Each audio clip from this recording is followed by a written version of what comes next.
lot of people were saying, oh, here's a repeat again. Tokido is having a rough. He's not going to make it, but here he is, top 8 going against Trashbox. Here they come in the back, assuming their positions.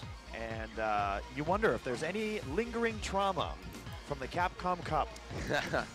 But you remember seeing the grand, yes, exactly, the grand finals, where a birdie had given Tokido a ton of grief. And this could be the case as well. Yeah. Trashbox, who again, he has a very unique style to the character. And when he's put into situations where he can do that damage, a character like Akuma can't really absorb too much of it. Yeah, Birdie's kind of character, if you make the right reads, if you can grab that, get that command grab, if you got the anti-airs on point, he can kill you in 2 or 3 hits, especially once he activates the V-trigger, does all the damage there as well. He's got some tools against Akuma as well, right? Akuma has the air fireballs, very powerful. He's got the bullhorn, he can go right through that. So we shall see, but you would think that after the grand finals, Tokido would have wiped away the tears, done his homework. That's you what I'm always take those thinking. defeats, and when you mentally recover, you go straight into the lab. How can I ensure that I never lose on the biggest stage to a birdie again? Very true. You remember the set that he had against Daigo, the god, our Lord and Savior. Yes. What happened? After every occasion they met in tournament. Yep. Because they met a number of times in tournament. Tokido wiped the floor, the proverbial floor. 3-0s, 3-0s all over the place. 3-0s, 3-0s, and 3-0s. You can imagine that after the loss against Meta RD, Tokido rounded up the best birdie players he could find. Honestly, it's probably this guy. In Japan, he's probably grabbed Trashbox. And Daikokugo probably is another player he probably played against. But yeah, whoa, we got eye drops. He's already preparing the tears for losing. And Tokido just whacking them on her, saying, this is the perfect height. He's giving it a pat in the head, saying, you're a good boy, you're going to do me well. Give me that lagless. Yeah. I think I saw a tweet from him, or I think it was Sako who was handing out those eye drops to people. Oh, really? There's like a Sako recommended brand of eye drops. He likes these eye drops. Cuts the blue light? Yeah, but they were like, they work. So let's see if they help Trashbox here. You know how I can tell Trashbox is an online warrior? How can you tell? He's playing in shorts. I was gonna say, is he playing on a sofa? He's trying to recreate that comfort Yeah. in his sofa. He's playing in shorts and he's playing in Crocs. He doesn't care that he's playing in front of 10,000 Japanese people spectating him on the big stage. There's celebrities there. That reminds me a lot of MOV. MOV usually always shows up to tournaments feeling very, very comfortable. Super comfy. Loose. But here we go, first match in the losers bracket. Trashbox, as we saw earlier today, the newly licensed player. Tokido was the first licensed player out here. He can officially take home some prize money. Just being in the top 8, he's going to have some thing to take home. But how much? Will he have enough to buy proper trousers? Oh, jeez. An almost invisible birdie. That's good. There's a shadow birdie. A floating reverse shark fin. It's random select, so this is nice. The stage helped him out here. Let's see. Nice overhead. Yeah, my goodness, those overheads are going to be hard to see. You're going to be seeing Trashbox trying to walk Tokido into the corner here. Tokido going to keep his distance, try to use the fireball to go through, but you have to be careful because Birdie does have tools to go through the projectiles, right? Oh, didn't get it this time. Yeah, he wanted it. He didn't think the air fireball was coming down. He tried to do the crouch medium punch. Oh, I would have guessed instant overhead, but Tokido. Oh, but he cornered himself. Yeah. Gets himself out now. Yeah, Steven, but this is going to hurt.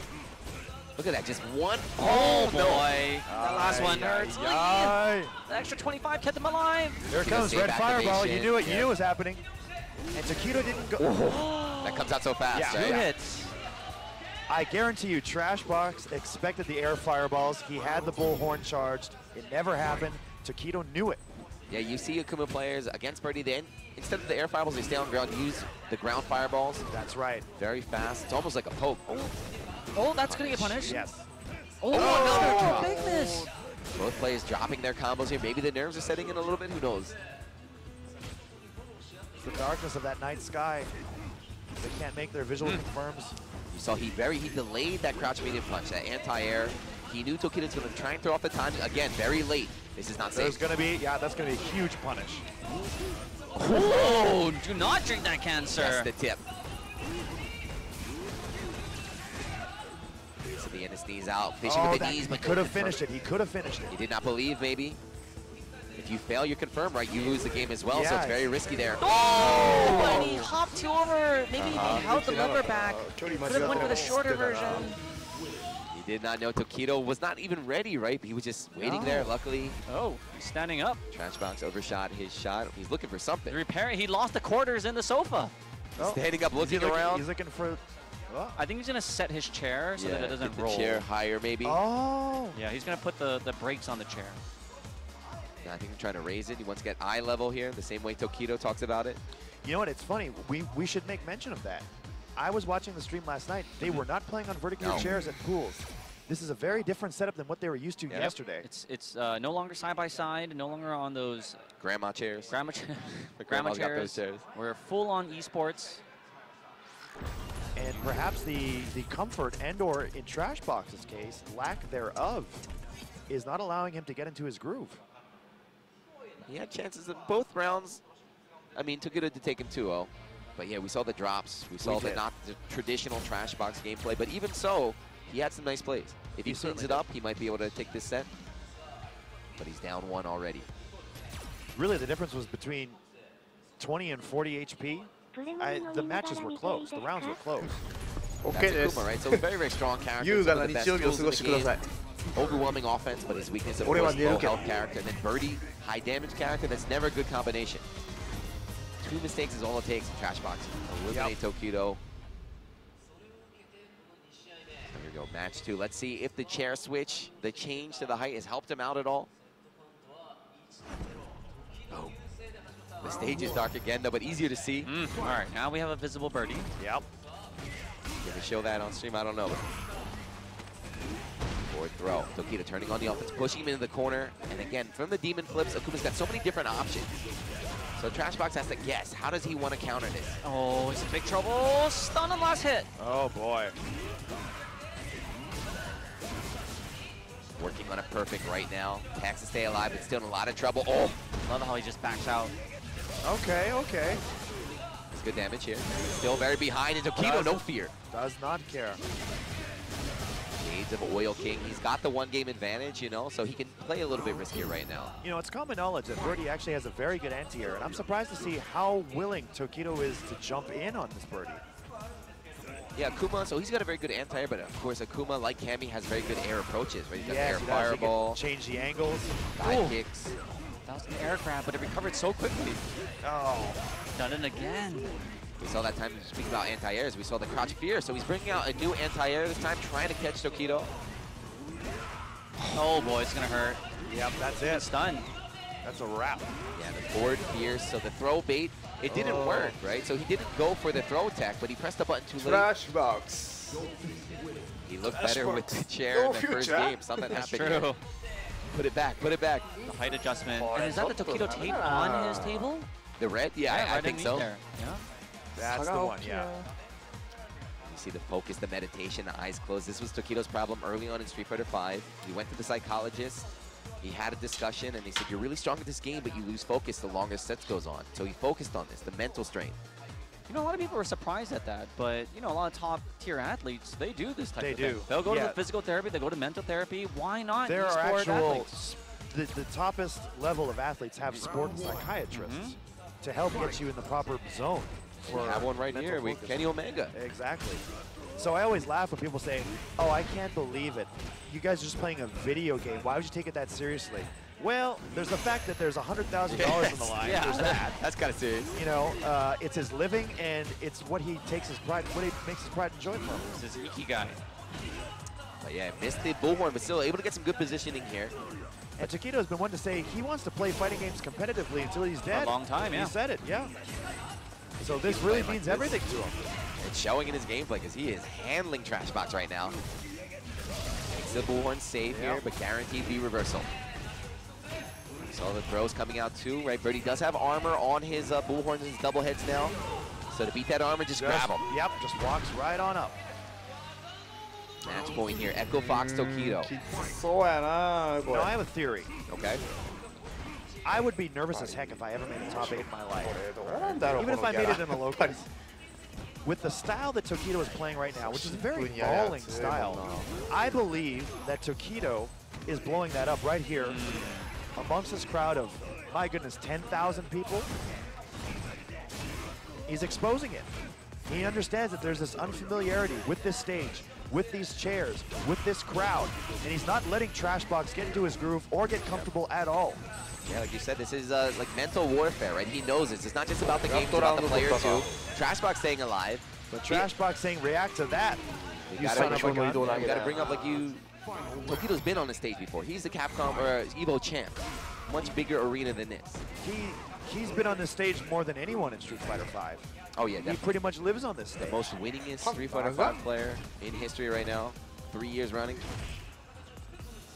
But Trashbox recovered, getting that's his first round, I think, of the set so far. Yeah, and he's finding his ranges too. Anti-air is starting to get on point as well. Yep. Might be a slow starter, let's see. But either way, this is match point Tokido, elimination point for Trashbox. He needs this round, otherwise he's out of the tournament. And these guys have played many times online. I'm not sure if you guys are familiar or not. Oh, Tokido grinds online as well. Yeah. Blocking the cross under here. Light bleed for Trashbox. Command grab will kill. Yep. Now he's going to bring out the Fortress mode. Will kill. Low light punches. Yeah, Birdie's crouch jab, that long-reaching low poke he has is very strong, but Tokido not giving up. Hard knockdown. Got the resources to bring it back. Shivy, good defense from Trashbox. Hammer time. Jeez. Out of nowhere. And actually, we saw this type of gameplay from Mena RD a lot. He was employing that standing fierce in the same way in their set.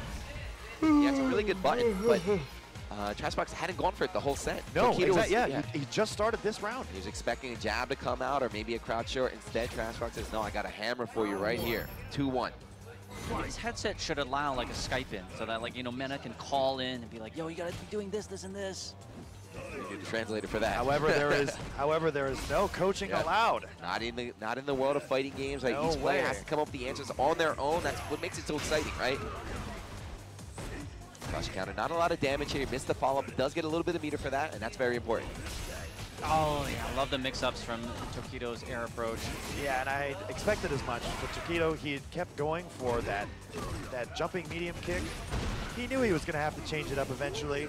And just as Trashbox started to trust again in that anti-air of his, that's when the air fireball came in. Big damage, able to avoid the stun as well, but another DP. Whoops. Today is the day of DPs, huh? Back throw, Birdie's weakness. They had a read on the armor. You saw the gold flash there. Tokido one step ahead. Match point once again. He is crushing at such a max range. Hammer time, stand fierce. Nice jump back. Good reaction. Yeah, like last possible second. And there's that crush Kenny was talking about. They add up. Critical art on deck. Oh, I know all about it. I'm an Abigail player. You just stick it out there. Everyone walks into it. Good save, but it's gonna be it here. Should be it. There it is. Sekiha. See ya.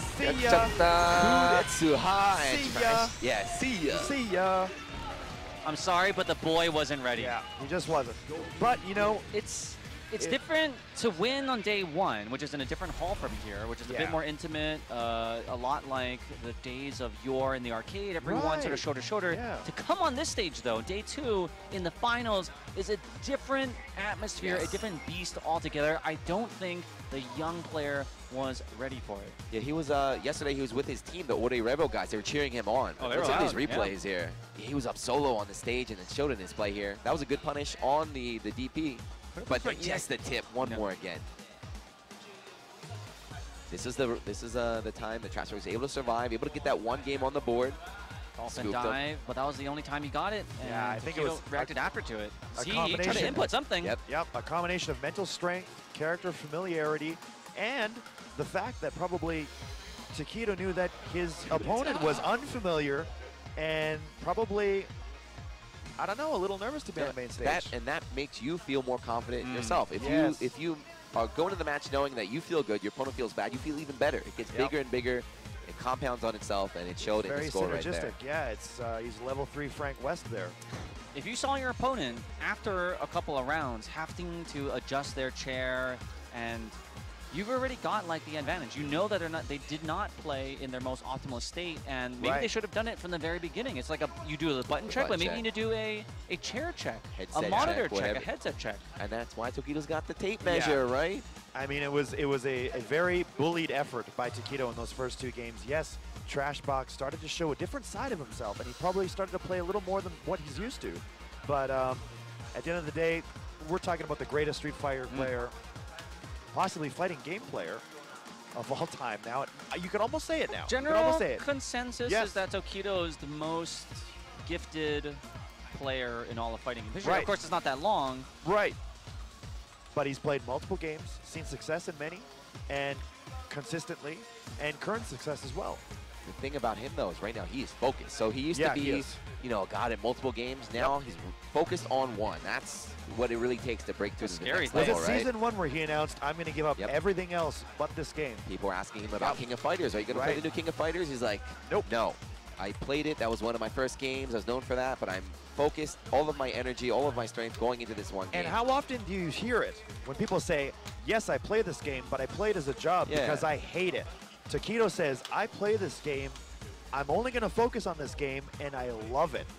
And it shows, right? It does. He does what he loves right here, and he's moving on in the bracket, but he's still in the loser side, right? So he still is going to have to win a couple more sets if he wants to take this tournament. It's a long road, the longest road to make it to Grand Finals. So next, that was Japan versus Japan. Now we're going to have とりあえずこの3人の共通点は全員日本語ペラペラですよ。ZJZ from Taiwan. Taiwan, yes. You were talking about a Cinderella story for Trashbox. To me, it's even more so for ZJZ. He came out of literally no Trashbox. We know he has a million online points. 10 million. This is Slumdog Million.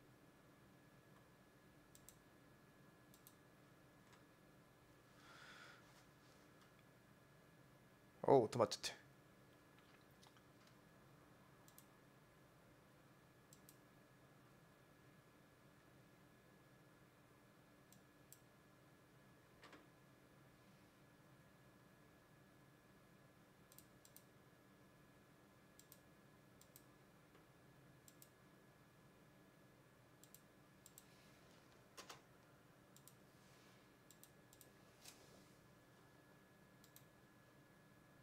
Touch Sagat, even if he didn't, even if he played Nash. He's here in spirit. Even if he played, well, I don't know if Red Bulls, we got Red Bulls all over the table out here. I love him. No, but I really do. I love Nash's play. Always so clean.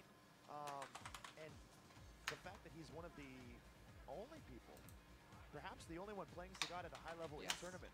He's still working on it, right? He still has a little while until he gets up there. The sky is the limits. Unfortunately, we will not see Bonchan Sagat at the top 8. However, we have ZJZ. So I feel like Bonchan was in a bad spot because all of his characters, you know, zoning characters, projectile based. はい、さあ、ルーザーズ NL 対 ZJZ。さあ、右の人はKOF 台湾のエボジャパンエボジャパン覇者らしく、上古生っていう名前で日本では有名な人らしいですね。そう、めちゃくちゃ強い人らしいですけど。Have you ever played against a character, you know, one of your friends, and you said, man, your character is so stupid. I could take your character and I could start winning instantly because it takes 0 IQ. And then your friend will turn 誰かスポンサーになってくれるんだったら言ったら、とりあえずお金がそんな20万もなかなか一人じゃ出せん。 When he was playing Ryu, and he said, your character is so stupid, so busted. I bet I could pick up Cammy and have more success than even you. And Verloren said, I dare you to try it. So normally when that happens, it doesn't work. It doesn't work at all. Normally. That's what Takedo did. Oh, Akuma's busted. I'm just going to pick up Akuma. How many Akumas do we have in this top 8? People said that against Abigail. あ、声遠い。まあこんなもんです。 Abigail is so busted. I'm just going to drop everything, pick up Abigail. How many Abigails at the top level do we see? Zilch. Zilch. The best. Only the specialists, the big body specialists such as Storm Kubo and Idazan are the ones that represent it. And I gotta say, Cool Kid. Cool Kid. Out of America holding it down as well. For sure. We got Problem X to number 2 on the leaderboards when he does want to bring out the Abigail. When he does want to bring him out. His Abigail is so good. I'm glad that there's someone out there in the circuit that despises grapplers. Yeah, that's cool. That's just nice funny. That's funny that he, has a psychological disliking for people that use the big wrestling command grab archetype. Yep. I wonder if G will be the same. If people will say your character's so busted with G, Is there a certain archetype that you don't like a zoner, or you don't like a grappler, or are you okay with everything? I used to despise playing Guile. Yeah. I would almost throw my hands up in the air and go, oh. まさかのケニーオメガだもんな。G ケニーオメガ。Speaking of archetypes here, Minot, the zoner character, but one of the best V triggers in the game. Look at Cammy who can just bull you. She's a bulldog like that. キャミーのてかメナトのメナトのこの格好ってありやの He had them yesterday. There's a reason he's here. Yeah, he's definitely going to bring him out, I'm sure. なんか反応しようとし But NL not giving him any time to breathe, doing what Cammy does best. This is not a good matchup here for Minot. Not at all. Not a good matchup. This is especially when you have no meter, because Minot has no reversal, as you all know.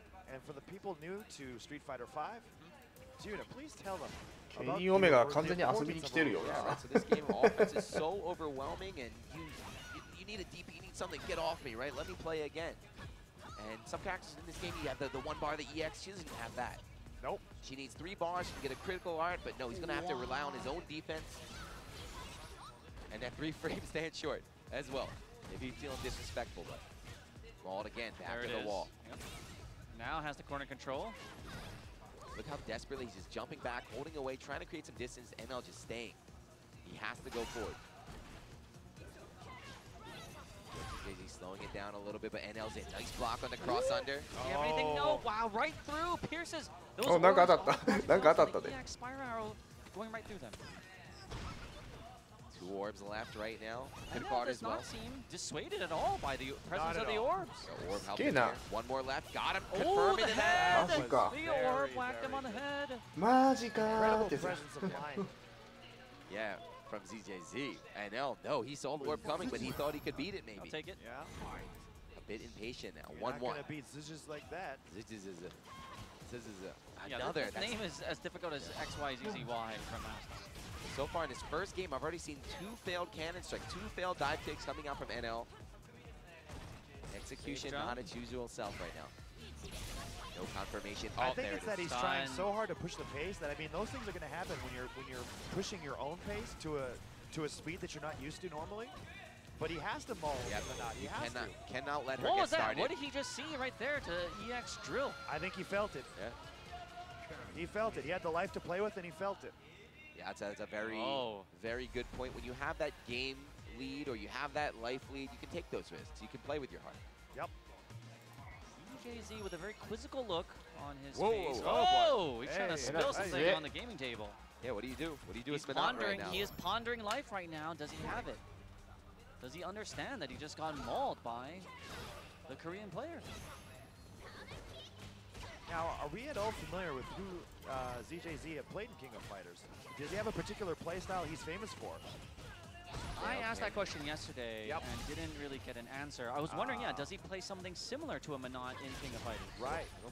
Spy. No. Rush down, a more rush down heavy game, but there we go. Backdash gets the jab. Oh, there are those Sako combos you were talking about. Oh, tries to drill reset. Oh, but that was okay for NL to do. He was only hit in the air. Yeah. Oh. Had the read, but couldn't convert to drill. 3 counter hits. Oh, what? Not going to kill here, but ZJZ 1 poke away. Double dash in tech. He's behind now. 2 cannon strikes are coming, but if he can read the jump, if he can do a jump back jab and air to air, and now staying grounded, he knows. He did it a couple times yesterday. He wants to jump so bad. Oh, there's no one. response. There it is. See, in 2 situations there, NL had Zidges convinced that he was just going to do the tick throw or go for the throw. He had it with the jab, which he then got the counter hit on the medium punch, which he could have converted, but he didn't. Yeah, a lot. It was like 3 counters in a row. Yes. No conversions. Another drop from NL. Here's the punish. But thankfully, for NL's sake, he was able to take the round anyway. There's that jump back jab that could have saved him last round. Stun building here. ZJZ trying to turn it up. Keeping the Good pressure drills. going. Got him. Nice stun. Throws the orbs out. Extra damage on the explosion. Very nice. That is a lot of damage, actually. Yeah, he started that combo with the stun. Started early on the combo, so not a lot of proration, so he can do a good chunk here. But 1-1. Both players dead even on meter. Will NL go up 2-0 in a set, or can we tie it up here? Oh, didn't quick rise though. Yeah, he missed a little punish. I don't know what got hit by, too.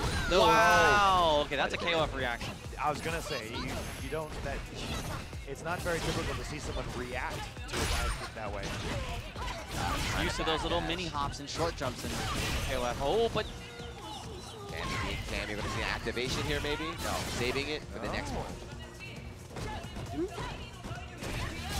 There it is. He's alive. He can survive. If he can survive, he can rob. Not can rob you here. Oh. 5 orbs left. 2 great techs on those throws. That was, wow. And now running away, trying to run through the storm right now. Wait for the orbs to go away. 1 hit or trade, and there it is. 2-0, and again, there's that quizzical look here. CJZ. Nothing much to analyze. You got NL. It's one of the most aggressive, vicious camis on the circuit. He had a pixel's worth left of life, and releasing an orb wouldn't have made a difference. So he was able just to stick limbs out and hope that on his approach he was going to get hit. That's exactly what happened. CJZ had to go into it. He knew that as well, right? He had to go in, so he was waiting for him to dash forward. He preemptively threw it out, caught him. And yeah, even like he knows he can't really change his playstyle too much. Right. And NL's gonna be coming in no matter what, so he's got to figure out his defensive options. What's he gonna mix up now when he's blocking? Oh, what is he's just throwing him out spiral right arrow now. willy-nilly now. Yeah, as great of a character as Manat is, those are 2 situations you never want to be in, where your back's against the wall and when you're forced to push forward. Manat is about controlling space and reading your opponent's jumps and approaches. And she can do that when she has the life lead, right? Course. So when she loses the life lead, because NL's offense, that's when she's got to play a more uncomfortable play style, forced to go in. Another one. And you can feel a little more courageous when you have the orbs out. But there we go. There we go. Yeah. Not afraid to go in when he has the orbs protected. NL, a little bully tactics and said, I dare you to do something about these dive kicks. And until he was dissuaded by that low fierce from Manat, he's going to keep on doing it. Stays in front, okay.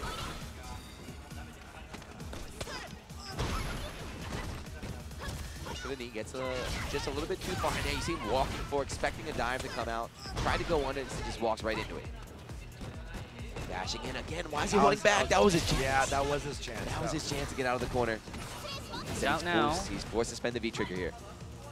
So a lot of times too, when Manat activates the V-trigger, she wants to do it mid-combo, so she go for the reset, go for the kill. Great. Whoa. 2 bars, Burning good damage. 2 bars, huge How desperate he is for the damage. Yeah, but the threat is gone. Right, she needs that V-trigger to win. See, He's using it to kind of just escape situations, which is not scary for NL. He just weathers it out, and he's like, I'm going back in now. Now it's match point. 3 bars on deck. Nice jump back jab. Yeah, that's how you want to deal with her, right? You deal with the cannon strike. You don't have to worry about the timing, but you have to be very aware. You have to be very focused. Oh, no. Into the corner we go. Yep, half bar stun here. Oh, geez. Great. You can walk out a couple steps. Now it's time to get out. Time to leave. The heist is done. Get out of there. Nobody's right back in, and the bullying is starting from NL. Okay. Great. That's the best thing that could have happened. The back throw to put Cami instead in the corner. A full screen's worth of space to work with. And he doesn't have to push the issue right now. Ooh, Not at all. He can wait for NL to make the mistake. Look at that. It's twice now. He's catching NL, pressing buttons, releasing the orbs. Ooh. Don't. Oh, the orbs. Brilliant stuff. Very smart. He hit NL with 3 orbs that time, and each time was NL pressing buttons. Yep. He got hit. The orb saved him. I've never seen like Sako or Justin use the V-trigger 2 in that method. Taiwanese style? Who knows? 2-1. That's the thing. When you're from a different country, when you have a different community around you, you're forced to come up with your own tech. Develop. Every region has their own play style. Right. Not everyone copies everything from YouTube or Twitter or what have you. It's like the Galapagos Island. You just evolved differently from the rest of the Manats. And there comes the thinking process that comes from a different game background. But here we go. Half the orbs are gone. Get some damage here. Whoa. Got him. Beautiful. Nice. Orb continuation. Drop the ender, but still got some good life, and stun is building here, and he's turning on the offense. Oh, there. That's going to hit. Punish. Yo, no, just too far. Yeah. V-trigger gone for both players. CJZ might be able to build a second one, though, if he can block a couple more attacks. All of these blocked attacks are giving him V-gauge.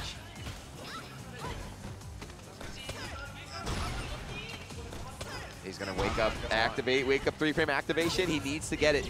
There we go. There it is. Oh, the orbs again saving him. He might die to DP could kill though. Oh.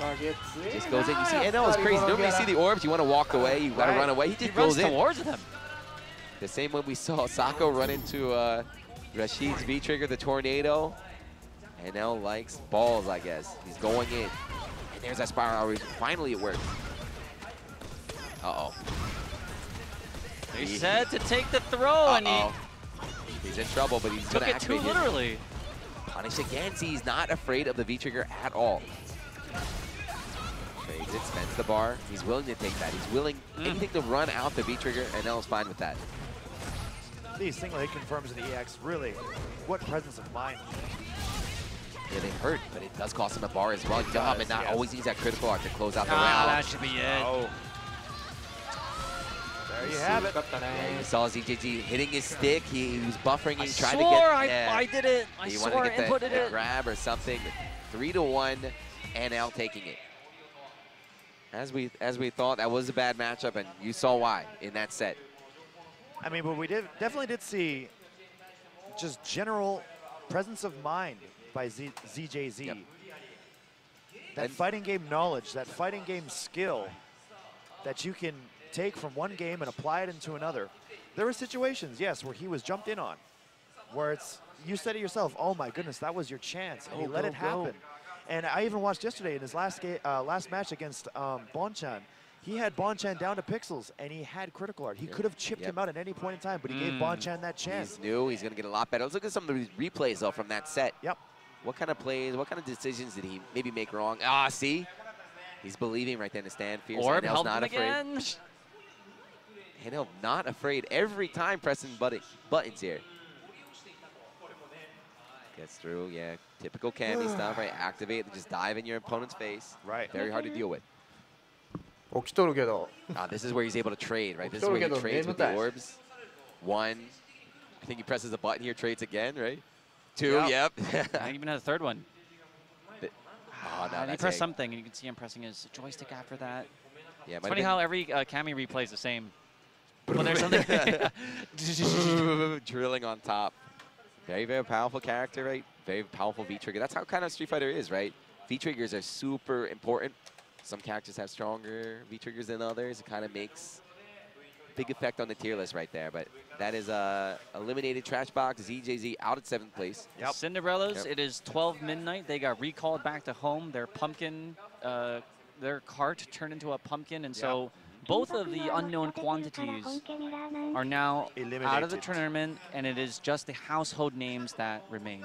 Yep. Those were the only 2 players that were not ranked in the top. いやいや、俺基本本家しか見ない。俺基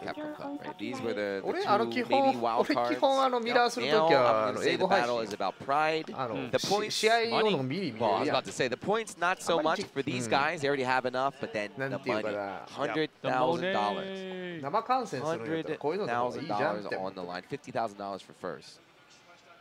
This is crazy. Traditionally, America is used to this. They've been playing for money for years now. Yep. Back when I was a competitor and I used to win tournaments in Japan, they would pay me in candy bars. This is real candy bars. What candy was it? Not even candy, but umaibo. You know umaibo? The fried stick. Yes. Umaibo. Yeah. I used to. They're like the 20-cent things. No. Yeah. They're like 5 cents. They're even cheaper than that.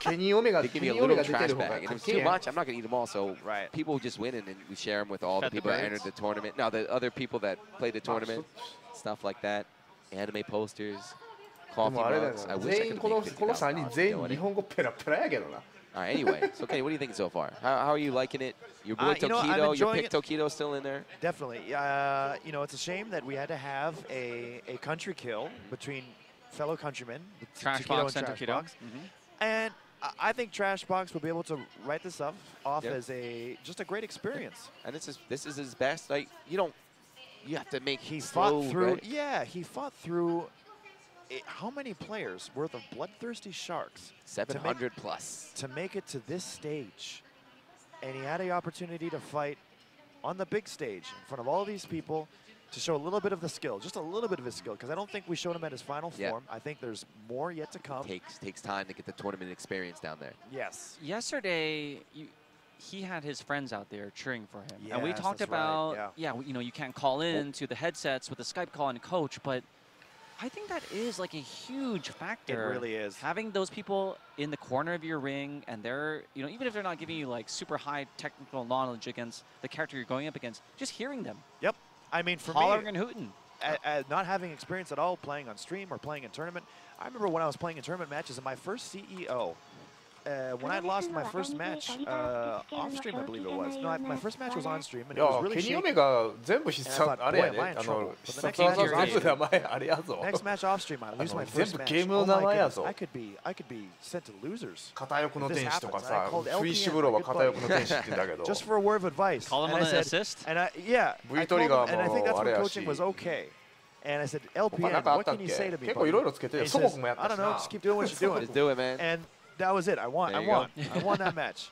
Sometimes all it takes is just the support of your friend, just to know that someone's got your back, someone believes in you, and that what you're doing is right. And I think that really helped in the quest of Trash Box to make top 8. Hopefully next time you can get it. And don't mean to cut you off, but guys, we have to take a quick break. But we got a lot more action. We got 6 players remain in the top 8. A lot of money on the line, so don't go anywhere back after this.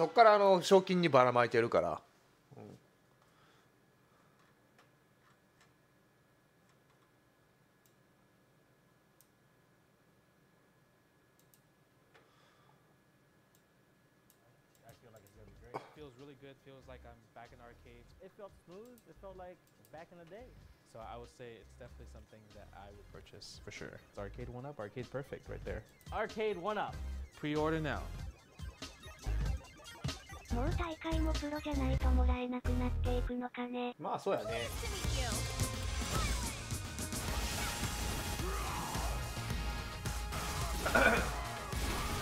Let's begin.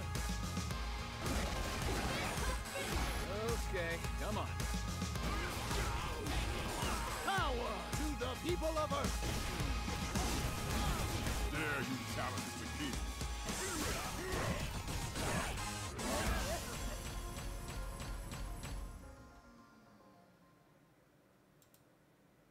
And now it's time.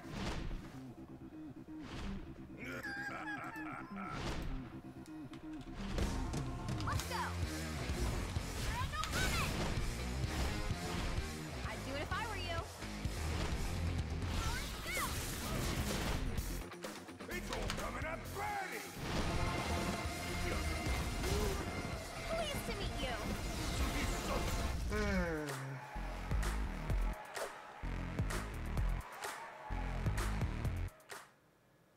Let's go. Insect. Allow me to show you the truth. Please. You better not for me.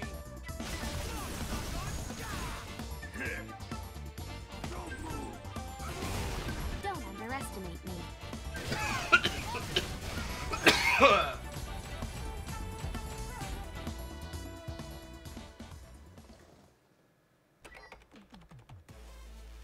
You thought the fight was over. Rally together and prove your worth.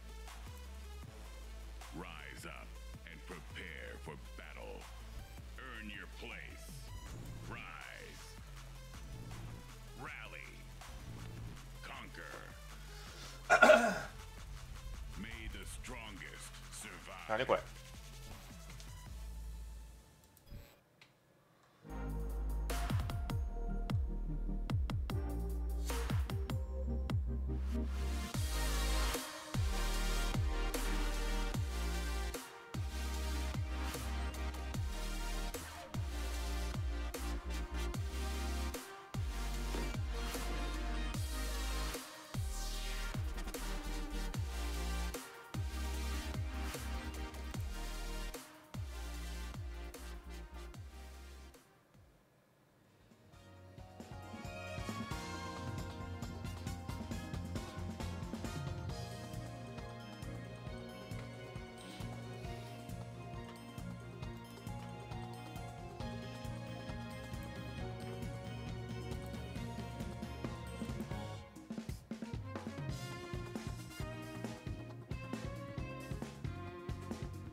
あー気持ち悪い気持ち悪い。二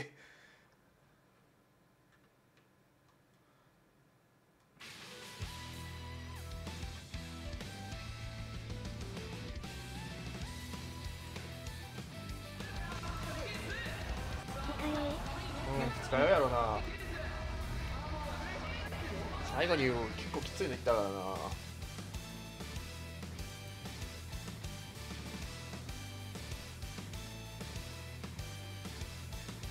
結構飲んだの？まあそんなに強くないから、まあ結構カクテルガンガン4、5、6杯飲んで、最後にウイスキー1杯ちょっとロックでガッて飲んだからな。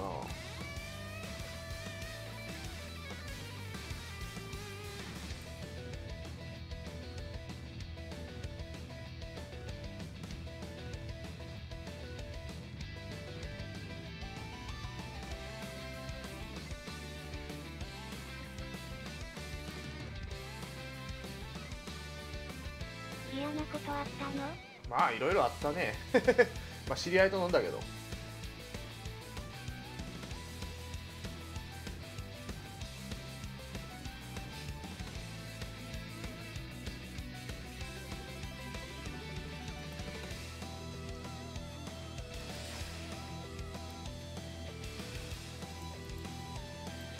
飲んでうさばらししてのねマッチ。飲んでうさばらししてゲームして終わったよ。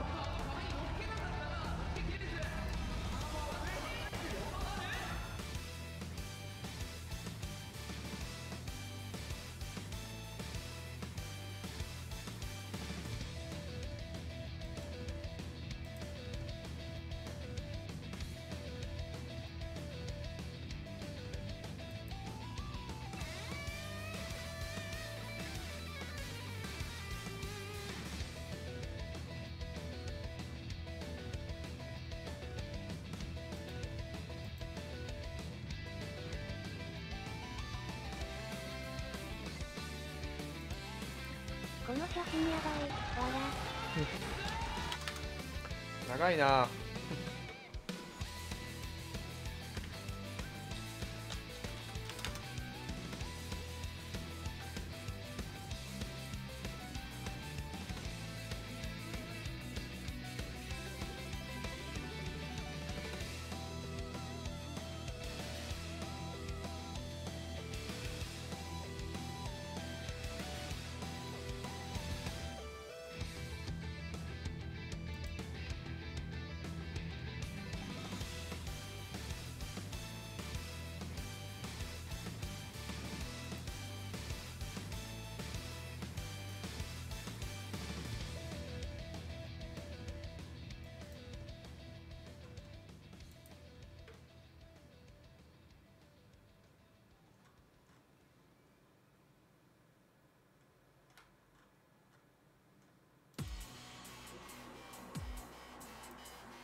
はあ、まだかかりそうやな。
Hello, hello.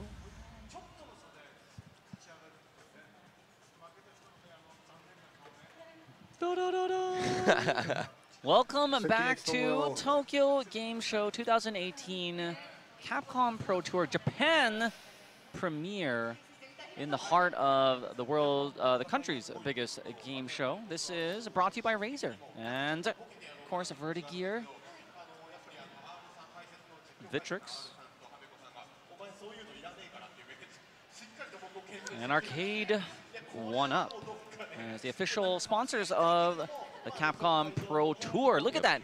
I didn't notice that in the back. The giant esports cross. Way back, way back there. You can see on top of the giant screen. So Kenny, what do you think, if I asked you right now, spell the word esports, how would you spell it? Would you put a big E, a little e? Would you put a hyphen? I would put what's your personal style? Small e. Okay. With the dash. Oh, okay. I would put it there. And then I think I would use a small s and then sports. Okay, so the whole thing is lowercase there, right? It's all lowercase, I think. Okay. So exactly I'm looking at this sign right here, and it's a little different. Yeah, everyone's got a different thing, right? Like D1 from Twitch yesterday was very angry that they had the lowercase e here. Really? I think we deserve a capital. This is not, you know, look how many people are out here watching right now. Look how many people at home are watching. This is a big deal. But we deserve the capital E. In the internet world, if you're to at someone, it's never an uppercase A. You know, it's kind of, I feel that's sort of like tech lingo. Yeah, we're modern, man. You know we're hip with it. I don't know. I think so. But here we go, guys. Thank you for sticking around after the break. We are down here in the losers bracket now. You know it's in the dictionary, right? With the capital E, right? Esports is? Really? The word esports is in the dictionary.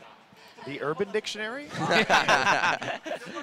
The meme and urban dictionary. What is... We have several entries for it. But here we go. Oil King. Man, he looked so good earlier against Fudo. Remember? He certainly did. Yeah, if you didn't see it, early on he fought Fudo on the winner's side. Kind of just manhandled him in that first game, right? Fudo looked helpless. Eating, what, 6 reversals, 100%, and then Fudo just download complete, put the fear into him, and then... This is a game that is very semblant of a old school JRPG. It's turn-based combat at its finest. Turn-based. And our man Oil King here was stealing them turns back at every possible chance that he had. Which is why he just blew by Fudo in that first game. And the second game looked like it was going to go in the same direction. But once Fudo ran it back, he never gave Oil King a second chance. On the other hand, Tokido, though, going up against Trashbox, as we mentioned, you know, one of the more... Oh, she shot us when to show her face, but her kid's hiding the face.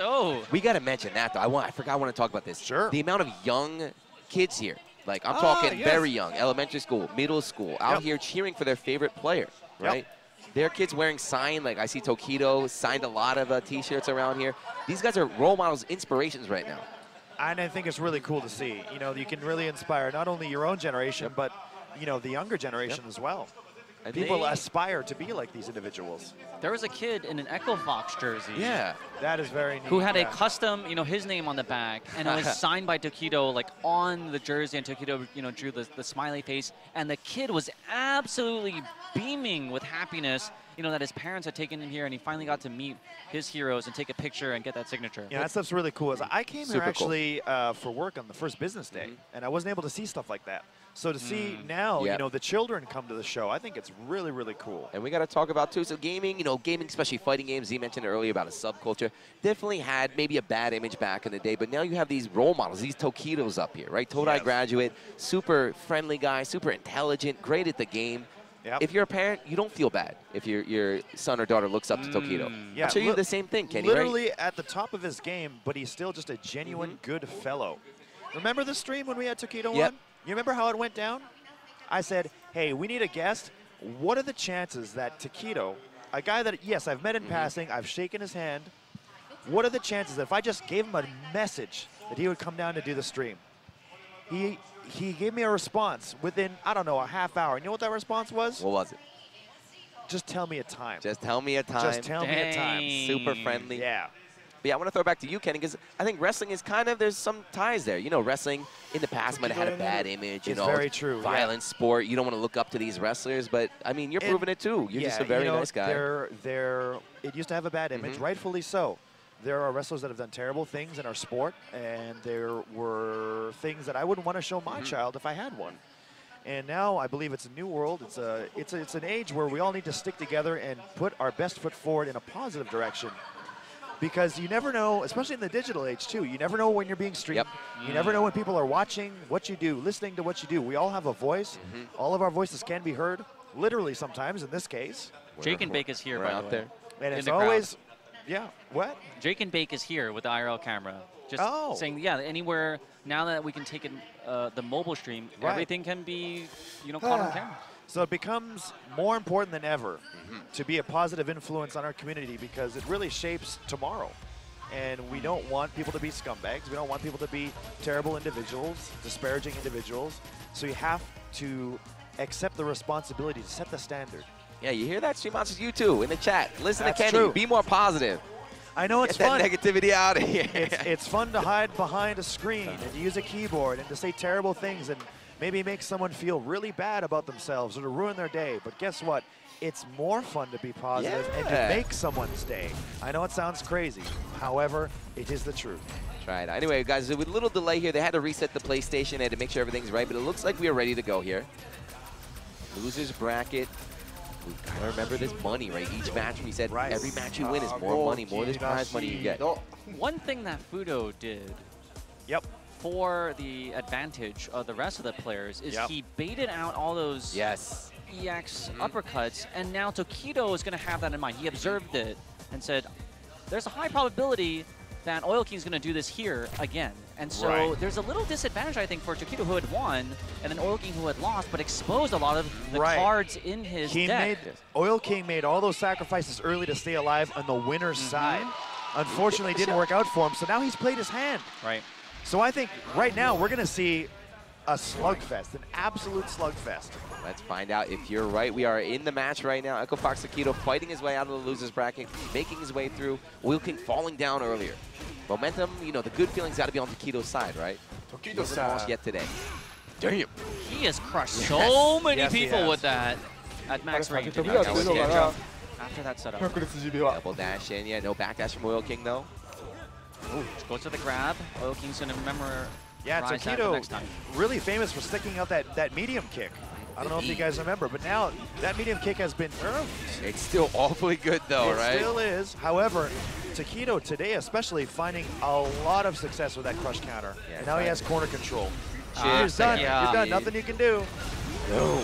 Even if you V reversal, he perfectly timed that, so you cannot. It hits during the gap.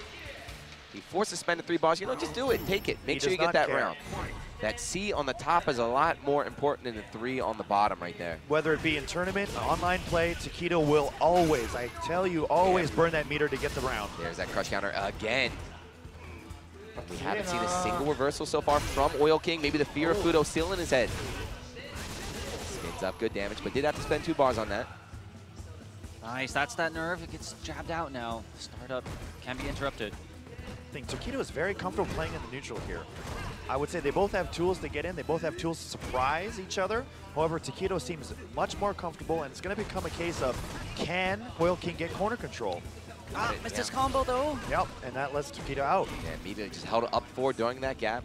But we see Rashid in the corner is not that bad. He's got a lot of tools to escape like that. Yep. So far. He could have jumped out, Eagle Strike, V reversal out.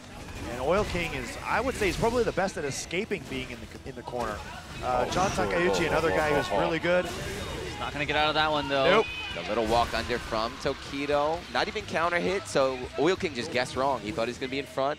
Tokido got in the rear. It's 1-0. There's that focus, that laser focus from Tokido. And to Tokido, I'm telling you right now, there is no one in this building. It's him versus Oil King. That's it.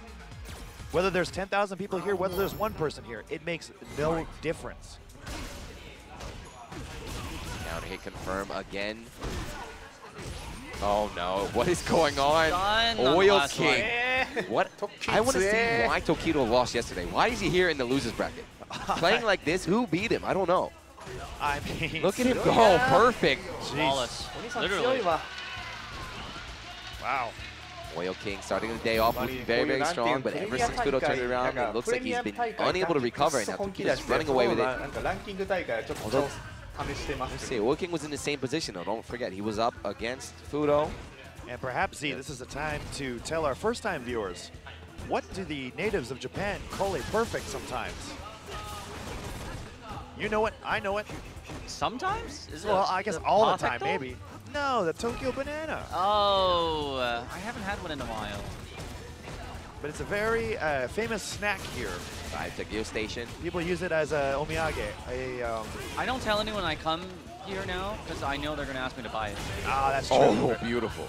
So after getting perfected, right, this round just all oil kick. He paid him back, stayed in front, closed it out with the eagle kick. You saw Tokido take the step forward. Good read there from oil kick. Oh. Tokido's showing now. He has the guts. He has the guts. He wants the glory. We saw it against Trashbox too, right? So yes, he we was did. deeping like crazy against Trashbox. And just like Oil King, 100% hit ratio. And I think that's a strategy Tokido actually only recently has really been employing. He was known to never EXTP.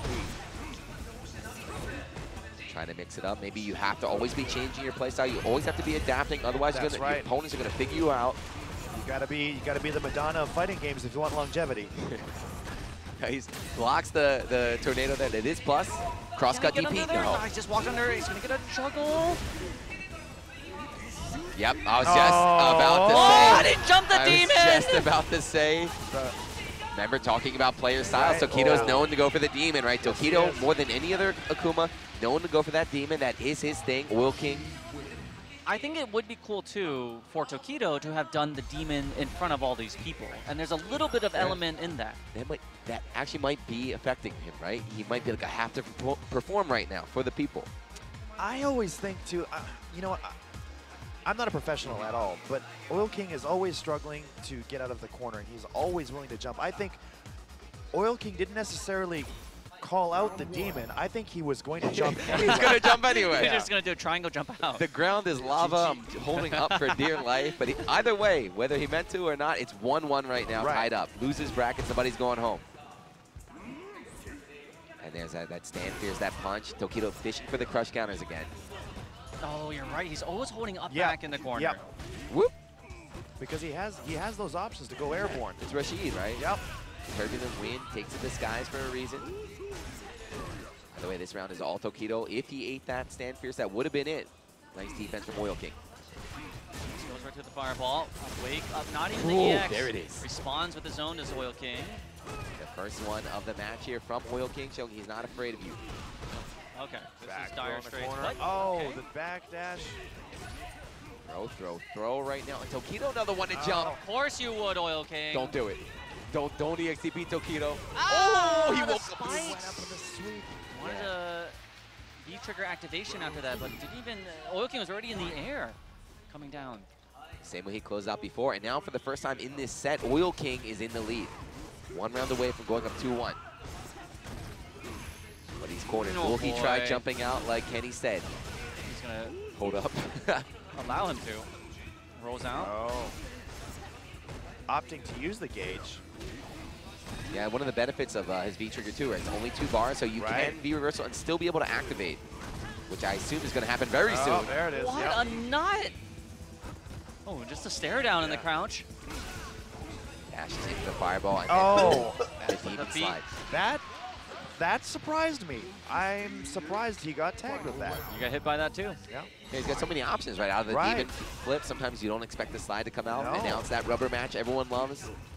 Oh, okay, nice punish on the missed too. Finally. And he gets the optimal stuff.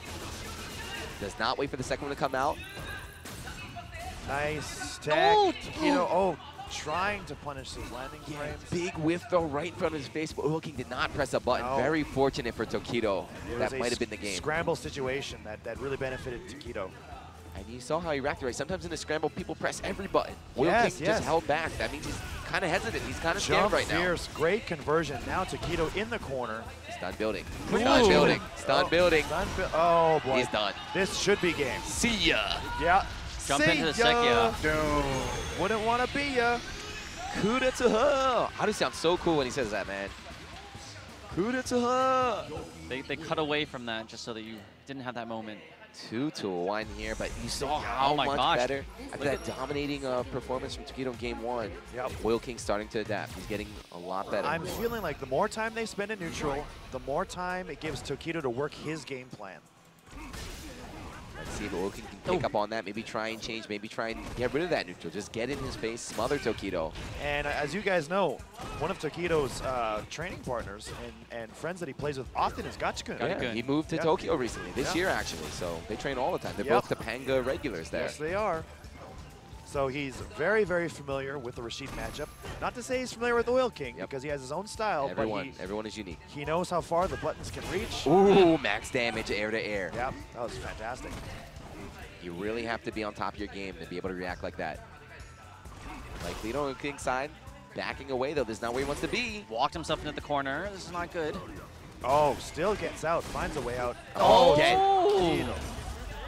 V-trigger activation for max damage. Which way? Want the air reset? Look at the patience. I would have been pressing buttons so hard in that situation. I think all of us would have just been mashing like crazy. But yeah, unfortunately, Oil King burnt all of his V-trigger right there. Trying to open up Tokido, could not get it. It's big damage. Look at this damage. And now get the hard knockdown. Throw or button. Are you kidding? Wow! What is going on? What? Wow. Tokido got hit by the run-up mixer, and now he's waving himself off here. He knows that's his tense, but staying alive a little bit longer here. Good advantage here on Tokido's side. You know, we had talked about sports psychology before. This is almost a reverse psychology employed by Oil King. How many times am I going to do the dirty stuff before you catch on? Yeah, I mean, that's one of the best things you can do in any fighting game is be unpredictable, right? Yep. Maybe, you know, let me go a little bit crazy. Let me do something I don't normally do to throw off my opponent. And now he has Tokido right where he wants him, plus frames. Oh, good jump in, but he's going to be able to get out. Yep. Oh, the throw bait. Will he try demon again? It's just going to take one more combo. One more throw. He can finish it. He can finish it. Tokido can finish it with one hit. Yeah, so can Oil King. Oh, he's trying to get super cute here. The demon? Yeah, he knows it. You know it. You know it. You know it. He's looking for it. Demon's gone though. V-trigger ran out, but still, and he hit into the critical art, and we saw him chip out earlier as well. So and Tokido does have those one-hit confirms. He can do it. This is either player's game right now. Oh, yeah, there it is. Goodbye. See ya. See ya. The confident walk forward. Go ahead, press the button. Walk back, punish him. Match point. Season 1 shimmies. Match point, Echo Fox Tokido, but Oil King still only one round away, and he's got the meter advantage from tying it up 2-2. Yep. All 3 bars almost full, which means he can use 3 EX maneuvers and or his critical art. I think Rashid's got, compared to some other characters, definitely has some better EX moves. Definitely, yeah. He's going to want to use that. Oh no, the shimmy again is starting to work for for Echo Fox. Another DP though. 3 bars, he spent 2 of them on DP. Yeah, speaking of starting to work, something that hasn't stopped working is that EX mixer. And Tokido's first successful EX DP. And in back says, I can do that too. That's crazy, you're right. There we go. Not a single mixer has been blocked. Right over it. Crushes the low from the slide. One. Trigger on Tokido's side. No, that's punish. Yep. Oh, the elbow! Cross what a God. Here it comes. Throw. Of course he was. What is going on? What is wrong with Oil King? No. He has not done anything, but he only has that as his wake-up option. Yeah. This is this scripted? They gave us a script right here. This huge thing. It's Are a the fat matches? One. 20 pages. I see Oil King. What is the wake count? up EX DP? We're definitely in double digits by now. 13 for 13 on DPs or so. You know, yeah. 13 for 13. 100% success rate. However, 100% is crazy. However, I still wouldn't change a thing if I were Tokido. He's not doing anything wrong. You can't let him affect your gameplay, right? You can't let him deter you from playing your game. You just have to take those DPs. It's like Z said, of course he will, but yeah, it's the levels. It's like, of course you will. I know that. Double, triple, quadruple dare you. Do it, I dare you. I know you won't. Crush counter. The worst thing Tokido could do is start to play timid. He needs to control that neutral space. That's where he's been getting his damage. And now look, we're in a terrible situation. Oil King turning it up. Recognize he couldn't catch him, so just Eagle Strikes out of there. Keeps a distance. Huge life leader for Oil King. Alright, he didn't bite on that shimmy this time. I feel like if any player, though, can do this, though. It is Tokido. Fireball, here it comes. Air to air. Can combo finally got him this time. Yep. Using the air-to-air. And again, Takedo not swaying from his game plan. Uh-oh, finally. Ooh, but didn't go He for the could have crush. had, yeah, he could have had more out of that. Another oh my one. gosh. Fearless, the same way he won in China. Players had 2 weeks to try and download his strategy. He has not changed it. DPs all day. What Catches this Takedo. madman is just turbo-topping, twirling around the stage. This heresy to the pure art form, the footsie's the neutral. The one DP that whiffed wasn't even baited. It was just, you know, a bit too far away to hit. Oil King match point. And unfortunately for Takedo, that one EX mixer that whiffed, he didn't get the max punish on. That might have been it. He might have been able to take the round if he could had have been. landed it, but he's down but not out, though. Do not count Takedo. This is your champ. This is your Evo champion. But this time he did not triangle wall jump out and instead came down with a hammer on Takedo's head. The life lead again. Oil King completely switching it up, backing away now. Look how much of a defensive game he switched to. Forcing Takedo to come to him, but he does catch him. Build that Jump. Oh, he missed him. What a Great DP. cross-cut What a DP. DP. Yeah, he knew. Trigger on Oil King's side. Does he have Take the time? response. No, Too late, hit. it's too late, it's too late. Jumps out again. 2 bars, catches him. Stay there in that corner right now. Yep. One throw, You take knew it. the throw was coming. Oh, 2. connect. Critical art. Oh, snuffed it Overhead out. critical no. art chip. He can just chip right here. Let's see. Chip. Yeah. What do you have, Anything Tokido? What do you out? have, The Tokido? Team in. teleport! They changed too early. They The changed too early. teleport! They changed too early. Yes. Tokido knows that. Everyone knew that. Not everyone knew it, my Yeah. friends, but you knew it. I knew it. He has something he can do here. I know who didn't know it. Oil King. No, he did not. Yeah. Oil King throwing away all that meter as well. That hurts. Was it his timing that was off? Like, certainly this is a basic knowledge that こうなると Akuma has to すげえ teleport. な、すごい対策あれなんやジャンプ中ピンみたいな。 He is not recovering, but that jump back is going to be 大変 big. なことになった。 Yeah. that's Very huge. difficult to recover from that type of mental lapse. But he's Oh, doing great it. He's mixer, almost. great heavy なんで mixer. 戻 Got る him の low. Yep, he's got stunned. This is heavy scaling. He limited a lot of hits. I don't think he can kill here. Set up. Oh, he missed it. Red fireball, No, here we DP. go. Sit Jumped down. over. Wow, That was so dodged it. smart. So smart. That was so smart. Yeah. But still, he's in a bad spot. We might see a chip from Tokido. That's Doesn't it. even See need ya. it. See ya. Every game, huh? See ya. Every game, huh? He wins with the Sekiha. You know, I said it before this match. It was going to be a slugfest. That's exactly what we got. Look at that. These two men did not disappoint. Look at What Oil a, King. What a fantastic losers bracket match. Wow. He looks exhausted there. But so when Tokido walked by, though, he went like this, right? So he did the apology almost. Yeah. The polite. What happened? Right? He didn't. It wasn't as he went. I Like, think that Tokido felt as though he deserved to lose in that corner critical art situation. He felt that he had a second lease on life. It was a checkmate situation. Yep. However, let's see if we can watch that though. I want to see it again. Could it? Oh, there's that crossing. Could it have been a timing? Was it guaranteed? I would like to know the answer to that. Did he let the Demon mixer rip jumped too out. long? Did he have to confirm it on the first hit? Is that what it need was? all the Rashid professionals, the Akuma professionals, let us They know. all migrated away from the character. I wish I could see his face. Oh, during I that saw moment. it. Yeah, he I was want to see his very face when it disappointed. whips. This is it. Right. All right. Is Oh, this- wait, no, I'm sorry. This is a situation. Oh no, it's not. No, it's not. This is it was after he won when it was match point. I would love to see that clip again. And for our resident. Here it is. Okay, here we go. And he's already in Yep, teleport. already Yeah. teleporting Yeah. here. Let me see his face. Oh no, that's when he lost. Oh. You saw him go like, what? Yeah. And then here, beautiful. Yeah, the cross cut. This is where he gets him. Stop jumping. Yep. Them landing frames.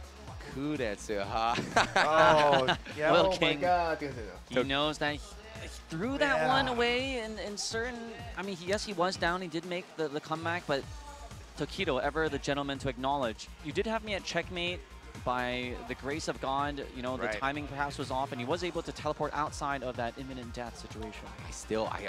I don't know. I need confirmation. I don't know. I don't know if that was Trill checkmate. I thought so too, but Tokido went right away. That was my worry, Yeah. was that it was checkmate. But I feel as though because he buffered in the critical art after the mixer ended. Right. It wasn't a cancel. Exactly. Yeah, he didn't cancel any of the hits on the mixer, which is, I think, the problem.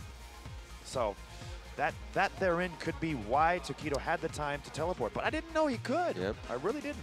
Either way, though, whether it was a mistake, whether it was intentional, Oil King's out. Right. Right. He is gone now. 5th place. Tokido moving on, starting his day in the losers bracket, defeating Trashbox and Oil King now. He's in our top 4. And we have to give credit where credit is due. Tokido had the presence of mind to teleport in that situation where he had no other option.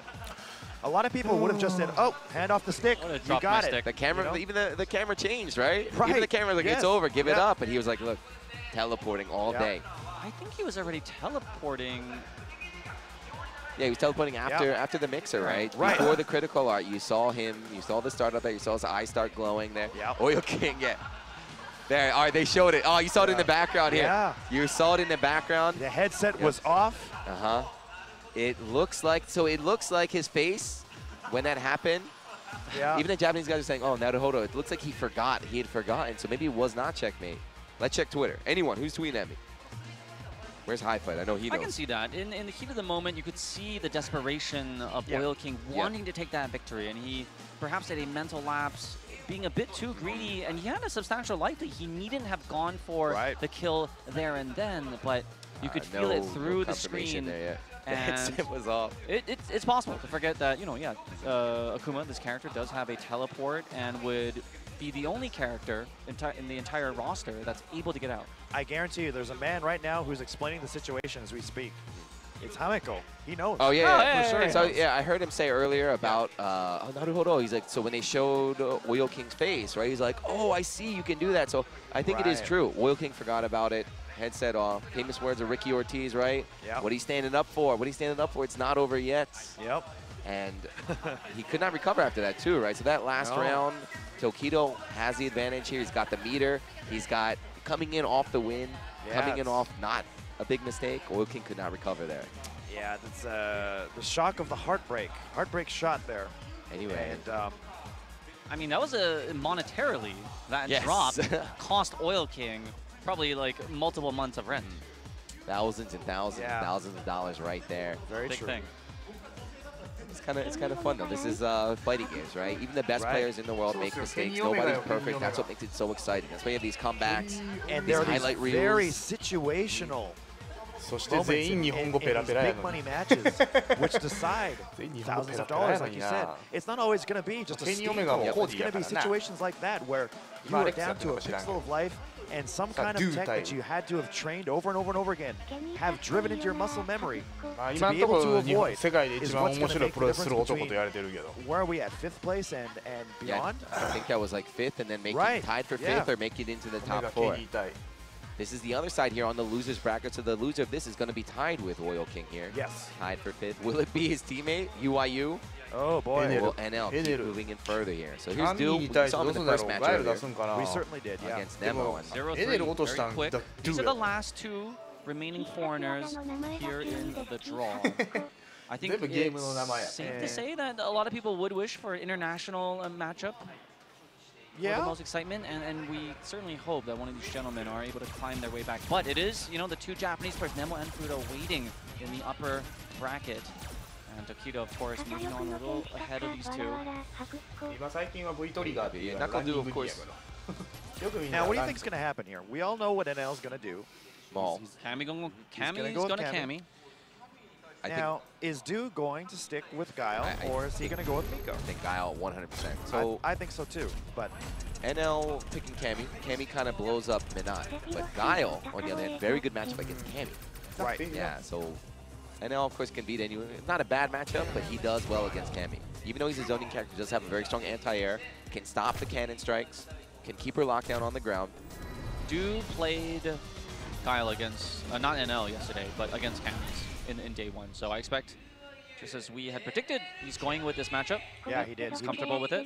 Daigo himself said one of the reasons why he's sticking with Guile right now is because there's so many strong Cammy players around, and these characters very, very well. I saw him at a tournament, Daigo, and he passed by Valorant. He's like, "Why did you come?" Speaking to the entire, Korean Cammy army. But here, even though Guile might do well against Cammy, it's not easy. No one has an easy match against Cammy. You have to be on point. You have to be aware because he's going to be, NL's going to be running in your face the whole time. What a sweep! Guile's fastest and longest range, but he believed in it. Tried to anti with the crouch pierce, but a bit too early. No flash kick comes out. He had already stood up and lost his charge. NL time. Double throw, and this is what Cammy does. This is why we call her the bully. Don't be fooled. But even when NL was playing Ryu in Season 1, he was hyper aggressive. And so he finally found a character that matched that archetype that he likes to play with. It's paying off here. Dude, changing it up. We saw him against Nemo as well, trying different strategies, right? He had the defensive style, then the more aggressive, using the Sobots, that Sobot right there to go forward. Let's see what he chooses to go with against NL. No flash kick. What's going on? Interesting. There we go. Nice confirmation. Counter hit combos. Activating the V-trigger. Still 2 bullets in the chamber, 3 critical bars as well. 1 hit might be it. Same for Dude. He's got critical art. Yeah, so 2 of the things that got Dude to the dance on the top 8 are number 1, his Sonic Boom timing. Yep. And number 2, I would say, was his use of Sobot. If he can set his pace. Up the flash kick again? Yeah, it's... what is going on? My worry is that Dude has become uncomfortable with his own game plan. Yeah, he's freezing up here, right? いや、ナックルドゥが勝ってるってことは多分フードがわかんない。 Uppercut. Oh, another one. Oh no! They can't strike it too high, unable to do. Oh! 強気の行動をしたな、無敵。 Beautiful. NL, huge gamble. Maybe try to take a page out of Oil King's playbook. Didn't work. I believe so, and I think he took the gamble on that being Dude, more mental damage than just earning the round. Nice. Spencer could go early to be able to build this meter back and get a huge life lead here. He loves to follow his booms. We still have yet to see a single flash kick from Du. What is going on? And he's usually one of the quickest with the charges and has one stored up. Yeah, it's a lot easier to input a flash kick motion if you have the charge, of course, than it is to go from down back into a DP. So you have to be ready. You have to be ready for Guile to anti you if you decide to jump in. And Guile has multiple options too, as you know, our Lord and Savior has shown over the years. Guile has the crouch jab as well. Jab. Crouch fierce. Yeah. Roundhouse, crouch fierce. Upside down kick. What a comeback. Knuckle Dew has found something that works. A grounded game, not a single anti-air. Just, you know, if NL's going to run at you, run in your face, just deciding to run right back at him. Meet him midway. What's crazy is that he's taken a game off this domineering Cammy, and he hasn't even been playing at his full capacity. He's won at 70%. Wow, a double boom combo in mid-screen. Very rare. Super meaty. We've got, of course, we got that anti-air as well, the down forward roundhouse. But he did not have a flash kick charge. Stun building, anti-air. There it is. Yeah, he's used every anti-air in the book now. Let's go, Duke. Sweet. Wow. Perfect. Looking good. Offensive, taking the headset off, maybe some issues with that, I don't know. NL nodding to himself. NL has shown time and time again his offense is on another level, but defense here, Duke exposing it. Get off the EXDP. And finally, there it is. Okay. Finally, showing what Guile does best. All right, this is the dude that we know. Yeah, dude was very on point with flash kicks yesterday. Oh. So gets tossed for his troubles here. And there's that Sobot. Wow! That is peak dude performance. Punish that. Let's go. He's waking up. We'll take those, right? You can afford to eat the drill. Dude was the first one to show that on a competitive level, actually. I tried in training mode and I failed. The fact that he can do this in the top 8 against NL is amazing. Like, you never even see Daigo do that maneuver, the standing light into... He is lately doing standing lights into Sonic Boom. Yeah, he's just starting off with that. Yeah. That was crazy. At the very end right there, Du was knocked down, woke up, dash forward throw. No blocking. Hameko, Adu, like, what's going on? And then he closes with the Sobot. He's very, very aggressive. And now character's like, we're not going to see a change though, right? I don't think so. Way. I think it's just a momentum sway effort. Trying to ice him. Might change the color or the outfit. Trying to ice him a little bit. He goes to the X-Men Oh yeah, cam. I remember this. He does go for the X-Men cam. He did this in previous premieres. And it worked too, actually. Yeah, this is what powers him up, right?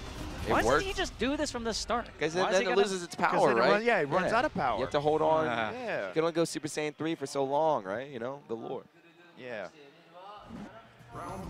I heard they don't show Super Saiyan 3 that much anymore because it's hard to draw the hair. Really? Yeah. No. The artists are like, we'll just keep to this hair and change the color. Anyway, nice. We saw Flash Kick coming out from Knuckle Dew. There's that Sobot again. That move's so good because it's hard to use, right? It's negative. You have to be perfectly spaced, but it does crush lows right there, as we saw. Oh my gosh, the 2-hit into the flash kick? This is the knuckle do I know. Yep. And he already got a perfect. Yep, this is the knuckle do I'm used to. Another one. This is the knuckle do that you probably thought was showing up to the Nemo fight. I want to see Nemo fight knuckle do again now that he's playing like this. I'd love to see that myself. Yeah, that's true. They did have the opening match, so maybe there was some ice. But he's since thawed now, and he's playing again, so good. Crushing these lows here, looking like a 3D game. Don't double perfect. Please do not. He's got critical art. Please do not double perfect NL. You would just do the chip? Okay. There we go. Clean jump in. Perfectly timed jump in for big damage. The reset. Still has to spend any of the. Oh! There's a flash kick that was missing for the first couple rounds. Punish that. Side down kick does not bite, but eats a back throw here. Do is feeling himself. Is it gonna hit? Yeah, definitely. Yeah, that's good. Not dead though. Not dead though. Dude, stroking his chin. Don't cut away, guys. Don't cut away. Stroking his chin. 1, 2. Dude's got V-trigger. A sweep might come out. He doesn't want to V-wrestle yet. Ooh! No, not gonna be able to. Can't punish him there. Throwing out the boom. Here we go. Which way? Which way? Left, right, overhead. There it is. I was worried. I was worried. After the first game, I was like, dude, overslept last night. Jet lag called in, but he woke up. Damn. Woke up in a big way. This is the man that was playing in pools all yesterday.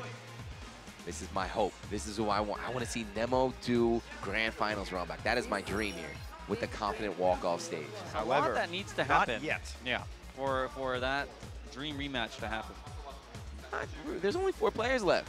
So not that much, right? Only 4 players remaining, but here we go. The replay of that match. This is after. It's the golden perfect. The banana. Boom. 6 hits to finish it. Very nice. 2 perfects, right, in the match. Almost 3. And we almost ended with a double perfect. That would have been last insane. jump in, yeah. There, that was the wake-up dash. The wake-up forward dash. Like, yeah, come here. Brave. A brave young chap. That's the thing, is about, like, being unpredictable. The power-up costume change for NL seemed to have the reverse effect. And this is so hard. Once you have like 3, 4 booms, it's almost like Rainbow Edition. Yeah, and not only Street Fighter 2, when you have like multiple booms on the stage, you can like cross over, and it's like unblockable for the CPU. I think like a normal player in a normal circumstance can block that overhead. It's not the scariest, not the fastest move, but having the boom explode, cover it up, right, and the pressure, NL wasn't ready, and he's eliminated, tied for 5th. So now we're going to move, I believe, into our winners finals.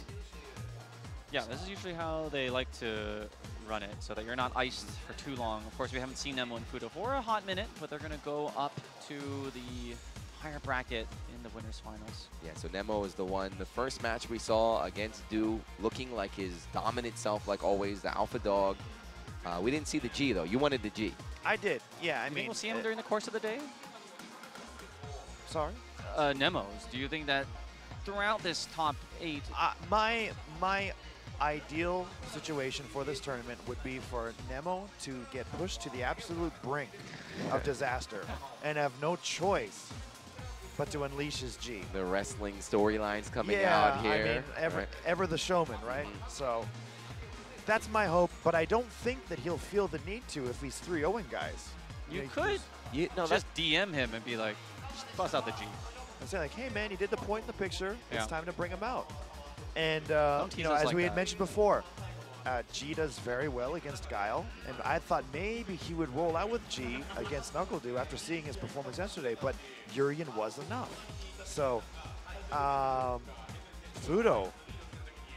I don't know. I think he's going to stick with Urien. I think so too. Yeah. I also think he's going to stick with Urien. If Fudo maybe can go up 2-0, if it's looking like a one-sided thing, and he feels the need, like you said, go get pushed to the limit, we might see it, but I think usually you see those character changes if you're down 0 and 2 on the brink of elimination. Then you're like, all right, I might as well try something. Yeah, if I throw lose the here, buzzer I'm gonna beater. go home. Exactly. We actually just saw, who was it? 801 Strider, right? Just in SCR. Against Daigo. The president. He beat Daigo and, who was it? Saga. He beat another big name as well. He upset a lot of people with the president. Unfortunately, he still got, I think, 0 points for his efforts, but it happens. He upset a lot of people there. He upset me, destroying the Lord and Savior with a few nasty little resets there with G. That's what they say about the character, right? He, overall, maybe not as strong, as well-rounded as an Akuma, but his setups, his robbery potential, super high. Yeah. And in his mix-up potential and how you can add your own flair to resetting into his command grab and how much damage that leads to in corner carry and corner control, it leads to a lot of potential damage whether you finish your combos or reset into a command grab. And the animations almost seem a little peculiar too, where it looks so quick, where it's almost like you're comboing into your command grab. Boom, boom. Yeah. So the thing is, too, that character is great. When he came out, too, Nemo was like, I'm interested in, because that's his kind of character. He likes the more technical, the trickier characters, like Rolento. Remember his Rolento? He likes a high level of bear, so not everyone, to show off that he does have that dexterity and that creativity and separate himself from the rest of the players. And the thing is that these are setups that only he knows and only he can do, right? You can't be ready for them. There's I no way still for you to can't prepare. do that Rolento thing where his combo that he does, the Nemo combo, when you roll back and you hit him with the stick. Oh, yeah. That he does often. You throw the knife and then you roll back, and I still can't do that. I was like, man, Nemo has put in many hours to get to where he is, and you don't really see that, right? But now he's streaming, so you can see his progress. Oh, many and in practice mode.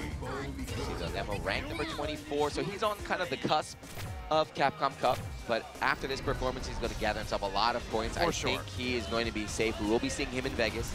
Fudo ranked number 5, higher than Daigo even, higher than the Boss Man. Very successful year so far. And there's Otto getting the crowd hype. At this point, Fudo just is Daigo's henchman. It's like, all right, I need you to go there and win so that you can rep the Side Games beast. I mean, he was here. Daigo was here. He was trying to be here, but he could not. He was trying to be in the top 8 that he couldn't make it. Fudo is the one here now, win his finals. What is Fudo wearing? The new Maid DLC costume. You got to go buy it. Oh. Tried to go for a tick grab, but yeah, unfortunately, Nemo was airborne. He was ready with the punish, too. He's awake. Reversal scoop. Go backing away here, right? Holding back, that's a sign that he's not trying to challenge the command grab yet. Fudo might take that data. Might see some wheels come out. Oh, here we go. Wow, of course. Yeah, the headbutt, not a true reversal, right? If Fudo pressed the button, he would have won, but it does beat throws. That's a barrel roll in there. The same way he was able to win his match earlier. Oh, a little too early with his anti-air. Of course. I think at this point, Fudo just wants to see this critical art using every outfit of Ken. He's like, sorry, Armika. He's like, oh, I want to see it with this one, with the bunny outfit. The burlesque show. The cheeks, though. Spending all of his meter, getting that one round, but yeah, the anti-air from Nemo, a bit off point. Max damage, max carry. Okay, he tried to challenge the full charge, but again, he's too slow. Something's looking off. What happened? What happened to Nemo? Kenny, what's going on? Nemo appears to have a game plan, and to a degree, it's working, but the jump-in combo! Nemo's getting caught in his approach. His defense isn't bad. Can't count him out, though, because he's got the mirror. Here it is. Oh, boy. He's got a chance. He's going to go for a reset, of course. This is Nemo. No, what's going on? The shoulder tackle. Critical. Oh, it's Mika. Doesn't even need it. Any one of those crouch shorts. Those long. Low light. And throws him up and got the tick grab. It was but a matter of time. You can only guess right so much. Yeah, man, that crouch short is so far, too. You can block like 2 or 3 of them, and she's still in throw range on the command grab. It's almost checkmate. Fudo nodding to himself here, 1-0. Nemo uncharacteristically not landing his combos. A bit late on his, again, second time. Gosh, he's trying to do something and challenge it. And he's way too late. Another one. What is going on? He's not going to be able to repeat his performance last year. This continues. He has to find a way to get his groove back. Almost a perfect. EX headbutt gets called out, unable to punish though. And now, boy, I thought that was Giant Swing City. I thought so too. When I saw the crouch short, I was like, oh, about to get grabbed.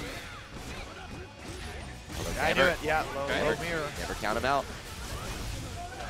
Ready? Which way? Oh, he got from the top rope. So he's Nemo's a training mode monster, but he did not train for that situation. No. He thought he might be okay, but there she is. Almost like mashing on an assist character in Marvel. Oh, he's so afraid.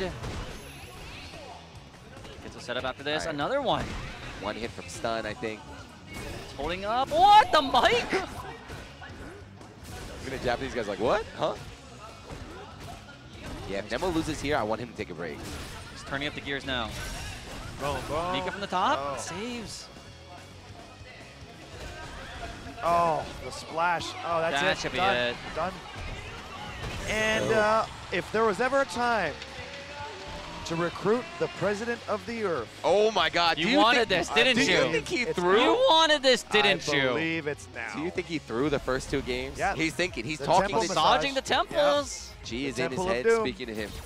He's in the Temple of Doom right now. In the Temple of Gloom right now. No, just rematch. Wow. The wish is not granted. And he even showed the little head tilt at the beginning. You know, when it looks like you're lost or confused? He did the head tilt. That's not a good sign for Nemo.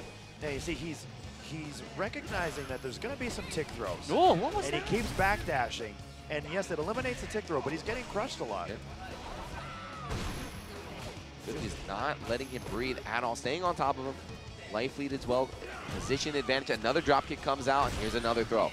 Another thing I'd like to know is what button is Nemo trying to counter that drop kick with? Maybe crouch pierce? That's what I'm wondering. That's what I'm wondering. Crouch medium kick, trying to low profile. Either way, he's doing it too late. He's getting crouch countered every time. Just a little too late.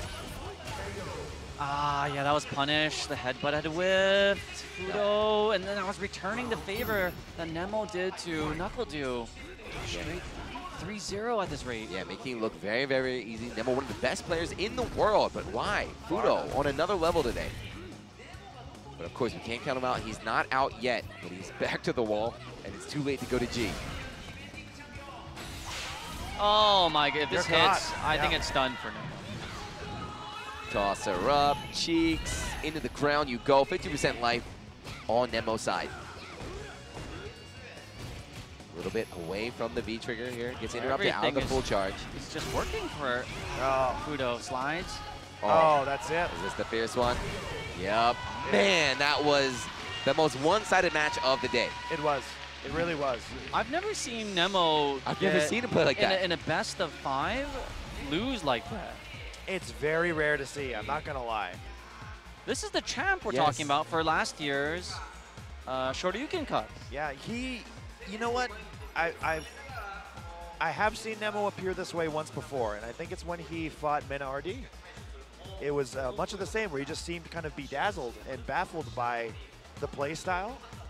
But you would assume that these two play all the time. They're both based in Tokyo, right? Yeah. They both travel to all these events all the time. I have no idea what's going on.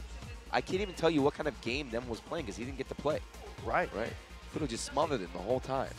However, we cannot stress enough. This is winner's side. Nemo is not eliminated. Losers finals. Drop it down, losers finals. And we got some replays from that match. Or basically, you might want to call this a Fudo highlight reel. Yeah. Here's the first round. That was off the failed anti-air too, though, right? That's how we knew something was off. I think this is where he misses that tackle. Oh no, this is where Nadeshiko saves Mika from the skies. And Mika, one of the few characters that does have an answer for the Aegis pressure. Yep. If she has the V-trigger, and Fudo really used that and nullified any of the efficacy Watch the head of the tilt. Aegis. Watch the head tilt. Oh, they got way too early. So that's when he started like, all right, I'm just gonna go, I'm gonna think about this later. And the fierce giant swing. But yeah, so that last clip, Kenny was talking about the backdashing, right? So he yep. tried backdashing. Yep. Fudo hit him with the crush counter, caught out the backdash. So the next time, Nemo's like, all right, I won't backdash this time. I don't get crush counter again. Fudo just grabbed him. You're right. He was like one step ahead of everything the whole time. It could be a situation where these two have played each other so often where Nemo's like, okay, you know what? I'm just going to throw a monkey wrench into your plans. I'm going to play this weird game, and I'm just going to stick to it and try to trick you this time. And it didn't work. Did not work. I don't know. We don't know his thought process right now. Whatever the case. You should have texted him with that call for the G. Pick G. G, you know. One thing we do know about his thought process, though, is that he does not like grapplers. And we also know that he does not like losing. Yeah, well, we definitely know that. Yeah. I wish we had a backstage camera right now. He's flipping tables or something. I don't know. think Mika escapes that hatred for grapplers, despite being a grappler archetype. Right. It's also about he dislikes big characters. Yeah. Big, like, lumbering. Xian said that too. He's like, and of course he has trouble against the Itazans and the Abigails and Stormtroopers of the world, but that's true. He does. Yeah. Against the Mika, who has the same, tick throw abilities, he's okay losing. Okay. But he's fearful of the big, ugly, sort of monolithic characters. So either way, Fudo in grand finals now on the winner's side. Yeah. Could he win 2 tournaments in 1 month? That'd be a. I mean, Sako did it. He just did it. Fudo Papa trying Sako. to repeat. We don't know, but he's sitting pretty. Whoever does make it up there to challenge him is going to have to win 2 sets. Very difficult, the way that he is just peaking at the right time. So we got 3 players now on the lower bracket, and right? You may get your wish. You may see the rematch between NuckleDu and Nemo. I mean, if NuckleDu keeps playing like he was, right? So Nemo's waiting down there. NuckleDu is going to have to go through Tokido, though, right? So. Right. And to say that, well, Tokido has now bested his rival in Daigo. A Daigo Guile is much different than a NuckleDu Guile. I'm not saying one is better than the other, but I am saying that they are very different from one another. That is the beautiful thing about fighting games, right? You might be playing the same character, but you can still express yourself. You can still play it your style. And NuckleDu looking a bit shaky at the start of the day, but then completely he woke up. The Red Bull gave him his wings, whatever he needed. Tokido after that heartbreaker against Oil King. Right. Thought he had checkmate. Tokido though ready. What I do hope, regardless of the outcome, is that this is a great match. I would hope for, I would really hate for if Tokido, after the crazy finale to his match with Oil King, just gets 3-0'd quickly. Oh, that'd be a shame. Both of these guys are world-class players, so as long as they are playing their game, as long as they are not feeling a bit off, I expect to see. Oh, for sure. Yeah. Plus, this is a classic matchup right now. And I remember after season 1. Okay. Mika, no. He really locked do? in. He readied. 2. Telling you, man. I remember after season 1 when NuckleDu had won Capcom Cup. Tokido said, I'm going to do whatever it takes to show the world that I'm better than NuckleDu. And I believe they've met since then. But I also believe that Tokido has a huge respect for this man and looks forward to any time the two can clash. At his age, NuckleDu perhaps is more accomplished than some of the other players that he looks up to. Very true. That he's playing right now. But here we go. NuckleDu, I don't know who he was planning on using, but he might have saw that Fudo performance. Like, oh man, I'm going with Mika. Right. Anti-air, using the dive kick to throw off the anti-air timing. It's going to be very important in this matchup. See both characters. Unfortunate splash. Both characters have that option to throw off their trajectory in the air. Oh, could have been punished more. Yeah, he wasn't ready. So the nice life lead here for Tokido, but this is Mika once you get started with the command grabs. Oh. There's that corner positioning. NuckleDu aware. Yeah, it's not good though. Tokido has the life lead. He's got the space, so he's going to try and back away now a little bit. This is his last chance. Good he blocked that? Come on. That was... Come on. He's seen that. Come on. Checks the forward movement with the jab. Round 1. Tokido very aware. Yeah. And now you got to wonder, did NuckleDu go with the Mika pick because he knew that Tokido had trained explicitly lately for the Daigo Guile pick? Not knowing that he's also playing Fudo all the time. Yeah, like he doesn't. Cammy, I guess, I don't know. Or is it just a better match? I don't know.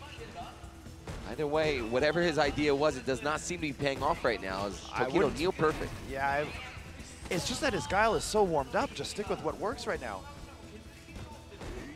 So it looks like he's, doesn't even need it.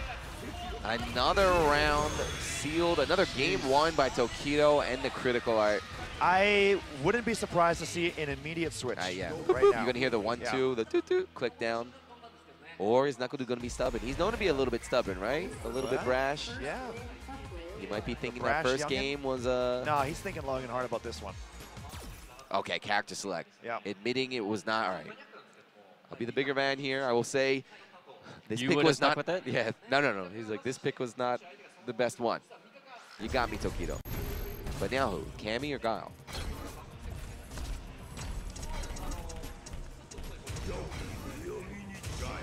Okay, lock him, Guile. The man that brought him to the dance. Yeah, like you said, this Guile's warmed up too, right? Yep. It's hard to just switch characters on the fly. It is. So Guile's back. He kind of gave up that first game. He tried something out. It didn't pay off, but he's not out, right? It's first to 3. This is what you can do, yeah, in a best of 5. You can be a bit more experimental than in a day 1 pre-top 8 match. Yeah, but as Kenny has said, Tokido trained specifically for, I think it was 2 months straight. From the announcement to the match, they said they only trained for this matchup, for this player. Right. They ignored every other character in the game. And you can imagine, however hard he trained for Guile up to that match, he trained even harder after that losing, match. Yeah. Boom. Rolling up with that crush counter button once again. Didn't follow up. Yeah, so one of the things I do remember from the Daigo matchup here is using the red fireballs, right? So mixing up the timing where the red fireball can hit from 1 to 3 times. Oh, a stun. Wow. Good awareness. Not going to be enough here. Sweet. Okay. And had that not stun, he would have landed into that Sonic Boom as well. Oh, Duckadoo. Did not expect the V reversal, dashed in there, ate it. Kind of a Baby big win. Boons versus the red. Wow. That jump timing. Did you see that jump timing?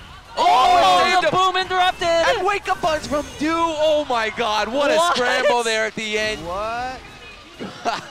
I admit I did not expect the boom to interrupt the CA. My man, he blew up the earth. It's a volcano. He created a volcano. What the heck? And was that a mini boom? The baby boom. The mini air slash caught him.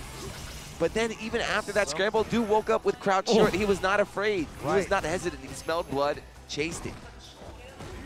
He wants to tie it up 1-1 right now. And he's looking really good right here. Now he's using the medium punch red fireball in case. Yep. That time was the fierce, right? So he mixes it up. So it's hard to play the fireball game against him. Unless you're super familiar with the timings between, jab, medium, fierce, red fireballs. The other thing too, when Tokido did play against Daigo, he was trying out the V trigger too. Oh, is this a loop? Just burning it all. All that life gone. The thing is, Duke can do that loop too. Oop. Baby booms, baby booms. He's going in. Last time Tokido DP through him. Oh, out of nowhere. Out of nowhere. Maybe Tokido's age is starting to show. Unable to react and tied up now. That Mika pick washed away. Yep. It's gone. It's 1-1. Now it's a first to 2. And such a clean conversion, too. There was no sign of, hey, I just played a different character. No, he went right back into his mode of play, his preferred play style, which is completely different than Mika's, and he answered back with complete awareness. Yes. Forgot about everything in that last game, so let's see. The sign of a true nice pro. Jump in.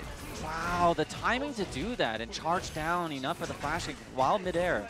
Yeah, but also the experience to know that he's too far. The only thing he could have comboed from there was the flash kick. With punishment with a Sobot, wow. Here's Tokido. He's behind, but he activates. He's going to try. Oh, just backs off and clocks him. Dude, the lead. Guile, very hard character to make him come very back nice down. there from Do. There needs to be a fighting game term for that. The air reset pop-up? Yeah, getting hit in the air and punishing your opponent. Good awareness, though. Dude got the full combo punish, too. A lot of players just jab. Is there one for Japanese? I don't know. Either way, Do now up in the set.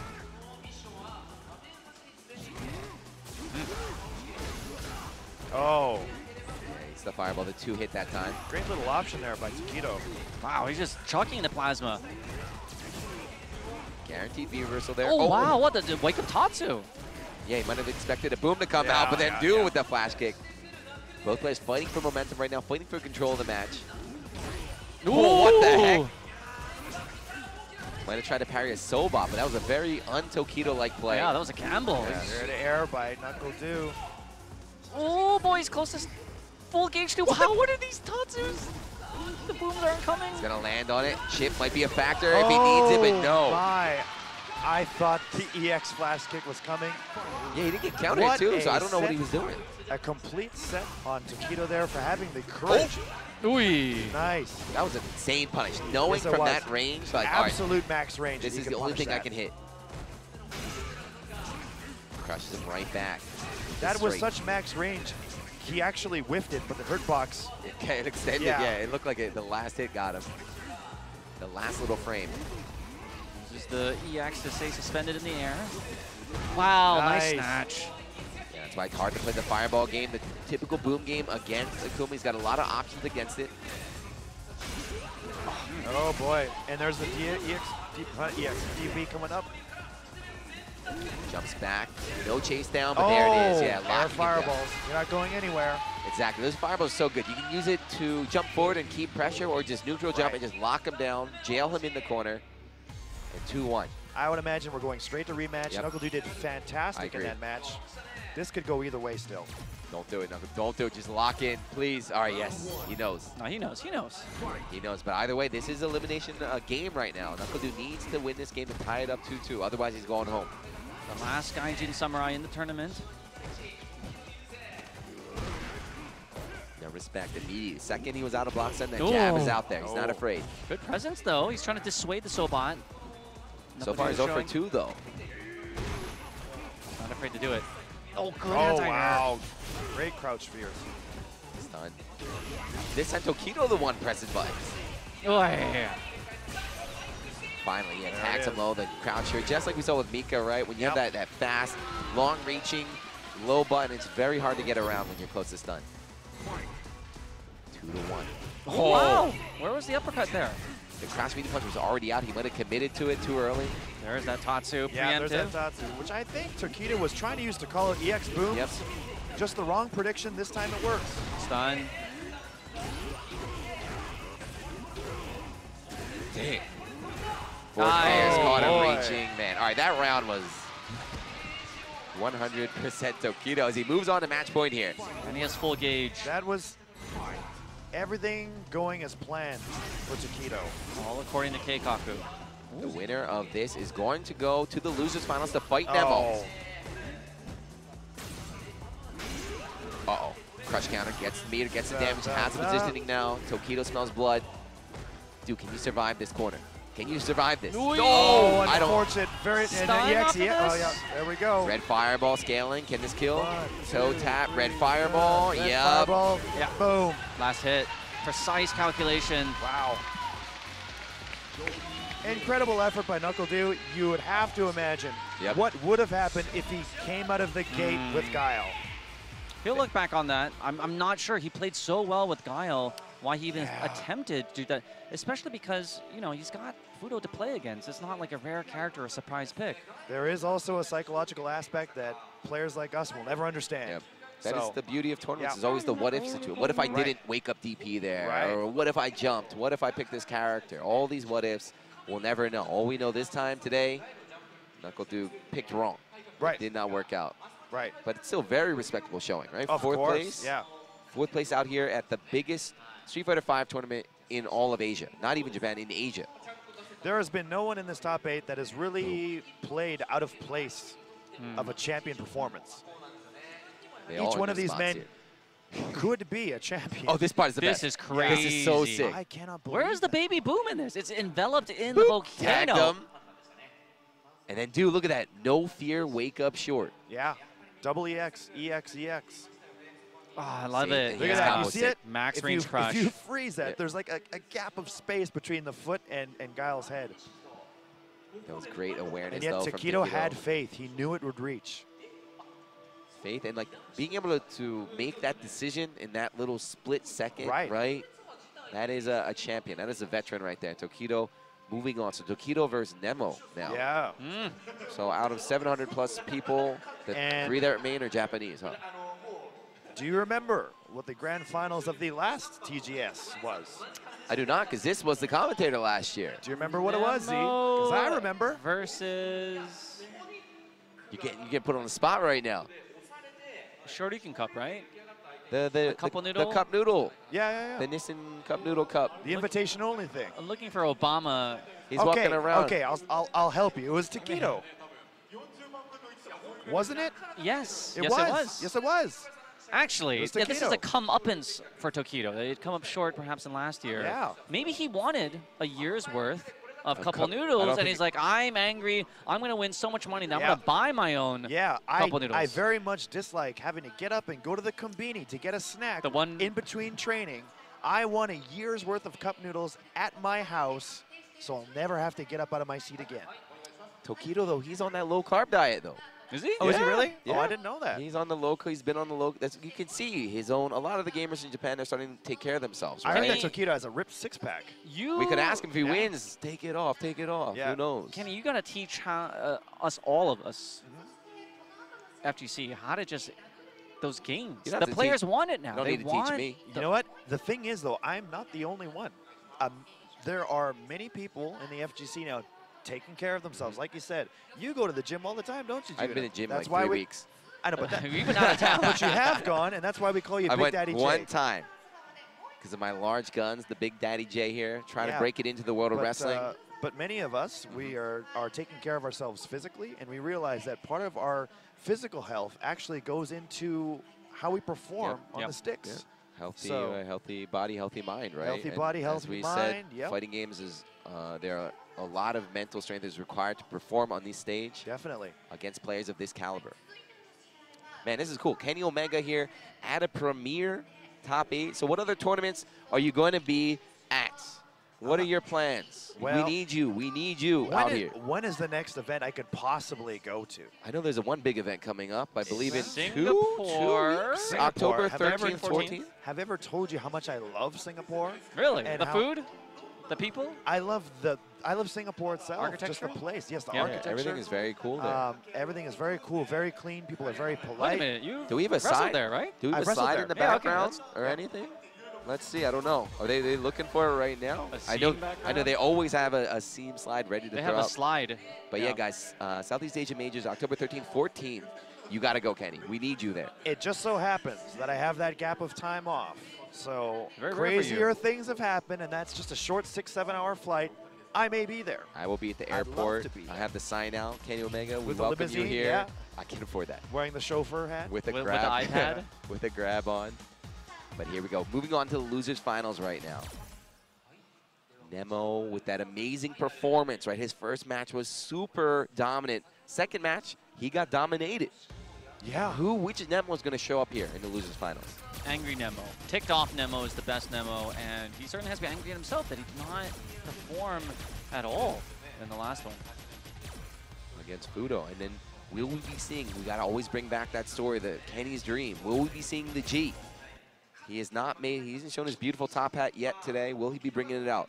G Akuma. I mean, with the reset trickery, that could be insane. Low health, low stun. Yes. You have to be very, very, very... Oh, he's on Urian. However, Urian... we want him to start, right? I'd rather have him start with Urian and go to G. There's more drama in that, yeah. Well, not even that, Our team of writers came up with that. We decided. Not even that, though. We saw what happened, with Do there, where he tried something early, it didn't work out, and then he was chasing behind the whole time. Yeah. Tokido. Tenimasho. Man, he's good. We need to do voice training. We can't. We would blow out the damn soundboard if I yelled like that. Get a better mixer. Tenimasho. All right, so here we go. Letting the intros rock, showing respect for each other. I think they also do it to give themselves several seconds of respite, just to mentally prepare.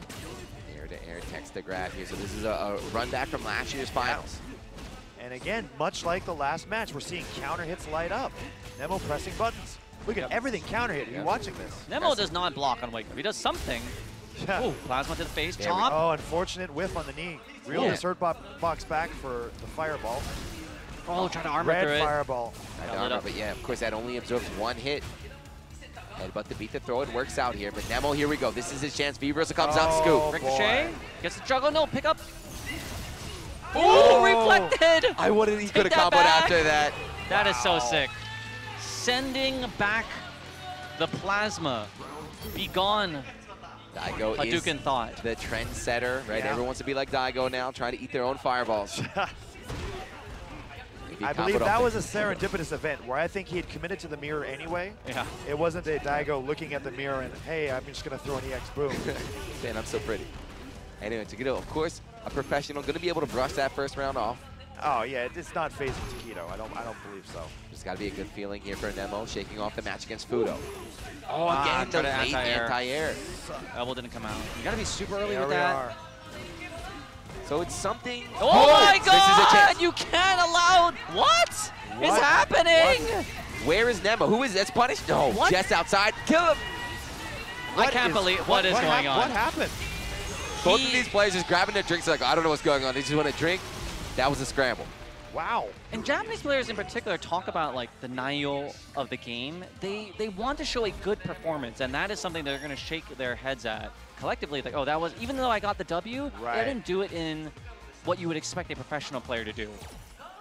But it doesn't matter because that's what makes fighting games so good, right? Very Even true. the best I've in never the world. seen Tokido drop that combo. Even the best in the world. The Miro's right there. That was so strange. Yeah, take what you can get, right? It's not on you. It's not your fault. If your opponent messes up, that's just take it. You expect that? Yeah, a good Princess of Mine, who would have thought? Like, Nemo surely didn't know that Tokido was going to drop a combo in the first time in so many years like that. Yeah, but he was ready to punish someone. He did drop the ensuing juggle. And then that odd activation. Yeah, very strange. Either way, let's see. I like how Tokido, you notice, went to the character select screen, recognized that first game. A bit sloppy. I think he just wanted to wipe the slate completely exactly. clean. He was not happy with that. I would just reset the PlayStation at that point. Yeah. That did not happen. Hard reset, too. Either way, though, he is I'd down hard gonna reset shut it. down. Yeah, I'd hard reset it so that it restarts in safety mode in 480p or whatever it is. To download all the latest patch. Let's see if he can recover, though. Life lead here. Game 2 still looking good for Nemo. Everything aside from that very strange finale was great for Yeah, it was on point. Nemo was looking off, right? We saw the late anti-airs. That's why he's down here in the losers bracket. Ooh. So that might have been all he needed. Let's see. I knew it. I knew it. Wake up low. Oh, wow. The pressure on. Unfortunately, not able to get too much damage because Nemo's just blocking, and here come the mirrors. Just to buy him some space. Mirror sandwich. Oh, Aegis, good what block. attack. Adam low. Oh. Counter hit. Counter came up. Nemo, this time Tokido the one mashing buttons here. Nemo known to have one of the best defenses in the game, playing all those air dashers. He's seen the nastier things before, and it really has paid off here in Street Fighter. He's got to tighten up the anti-airs, though. This has been the bane of his existence today. Getting counter hit, giving his opponent free damage. You know, it's strange that you say that, Z, because I mean, Nemo does, of course, have a great presence of mind, great active defense. It's his wake-up is maybe his weakness, because he always wants to press buttons, and that's it. He's got itchy fingers on wake up. There it is. I know the feeling. I think we all do. Yeah. The failed anti-air from Nemo going to cost him their round.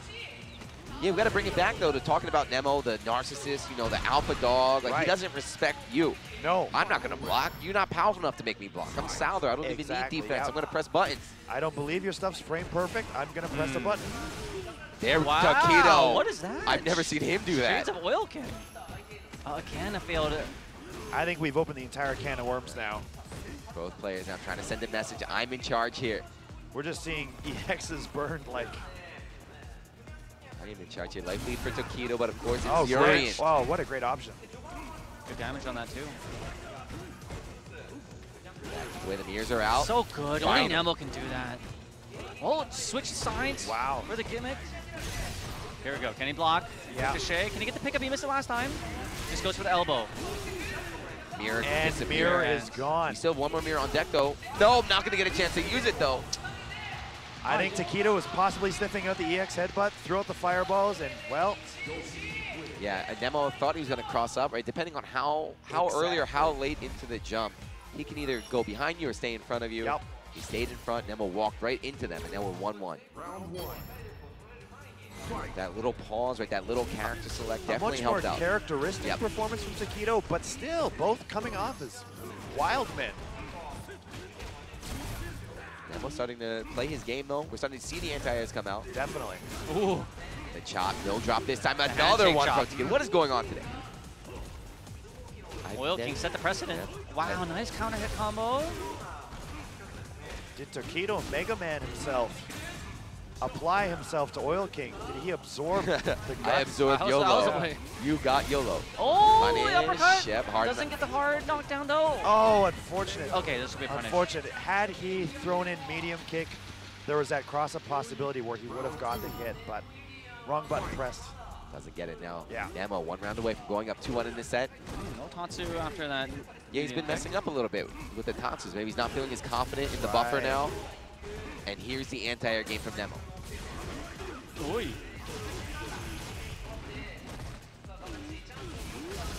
Great frame kills into the counter hits. Because of course it's Nemo, right? Of course he's gonna be pressing buttons. Yeah. There he is again, just pressing these buttons. Close the stun. Oh, empty jump goes low. Boom. Gets the, you know, normally most characters cannot kill you from that range, but Akuma has the red life, does guaranteed minimum damage there, so he can get the kill a lot of times in the corner. Unfortunately, he had to spend everything he had, and now Nemo with the 3 bars on deck. Oh, armor's right through. Counter, counter, counter. You're seeing it on your screen. Counter again. They are brawling here. Neither player really willing to give up control. Finally, See, I had wondered if there was enough time to buffer in the DP. There is. They showed it here, but the mirrors have yet to come out. This is the scariest thing about Urien. Nemo did. Oh, he's no, dead. Unfortunately. Nemo had an idea, but it didn't work. And he's very disappointed that it didn't. Was that character, did he know that Nemo was mashing on the mirror? That's why he did the unsave? He knew it. He knew it, and I think Nemo didn't think that it would negate it. The Taquito was in there, as everyone knows, you know, V-triggers are not invincible. They're not true reversals here. Oh, this time is meaty. That hurts. That hurts a lot. And again, Taquito just keeping the momentum. He's got the corner. He's got the game advantage, and Nemo closes the stun, and here's stun. Boy. Big damage coming up. Can't close it out, but my goodness, it's going to be close. He just needs one more. Oh, Nemo can't do anything. He's got the mirrors, there it is. There it is I again. told you. Yep. Against the knees, the chariot drop, and now match point. Echo Fox Taquito. He's incredibly passive that round. So unlike Nemo.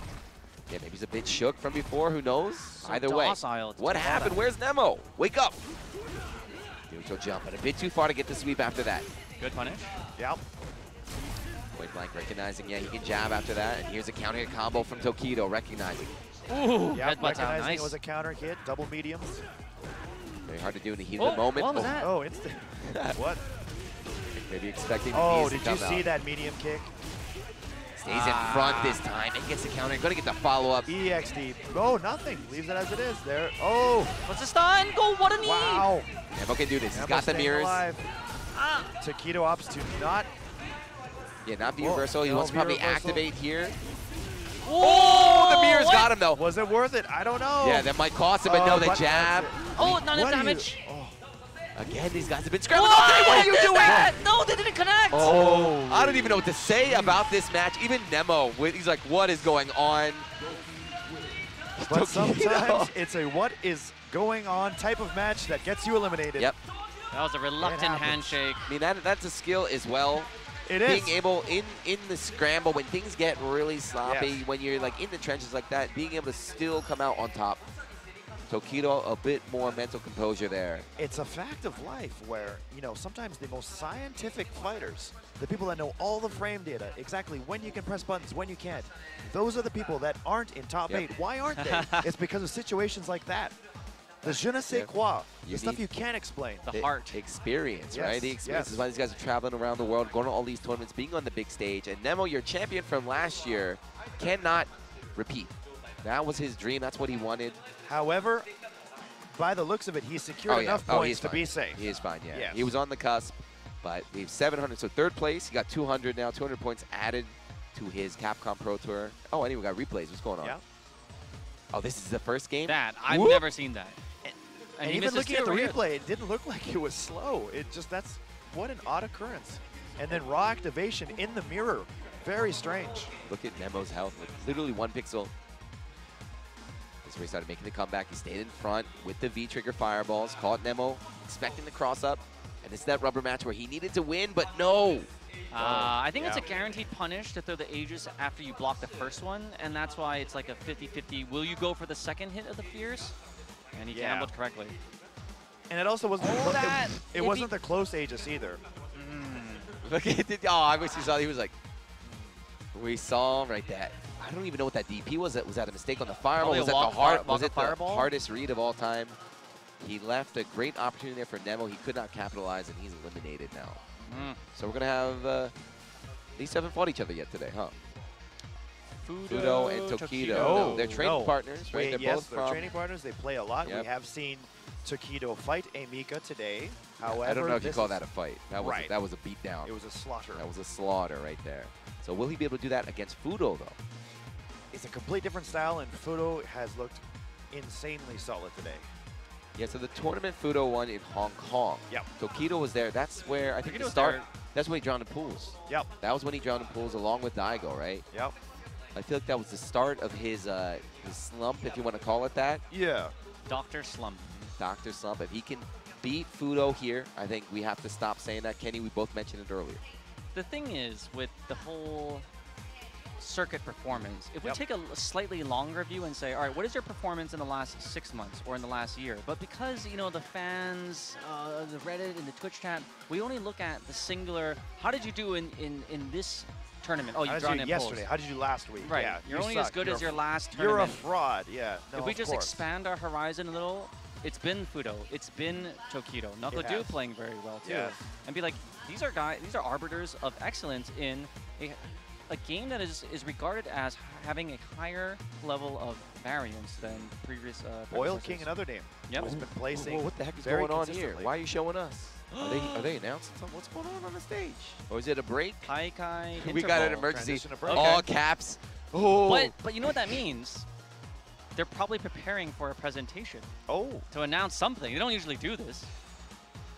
So I would stick around. This is usually a good sign of things. Go to the bathroom, wash your hands, get a snack, grab a Red Bull. Yep. We will be back with the Grand Finals. And if I had to guess, my suspicion is correct, there will be an announcement that will make a lot of people happy. If I had my way, I would have an announcement to make a lot of people happy. Come on, Kenny's here. Kenny's here. Yeah, Give him come the on, announcement. Anyway, guys, what is it, 8 minutes or so? Yep. Don't go anywhere. We'll be see back. you guys in a little bit.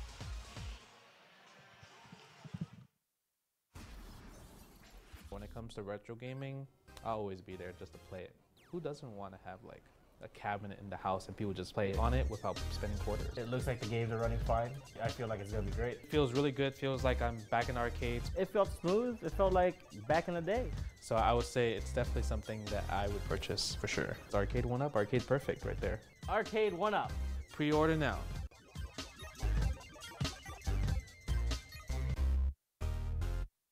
Pleased to meet you.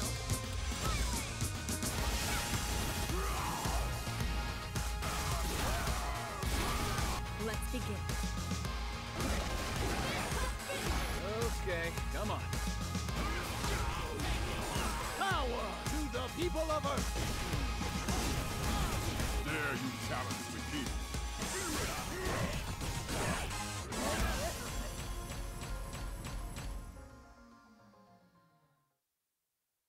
And now it's time.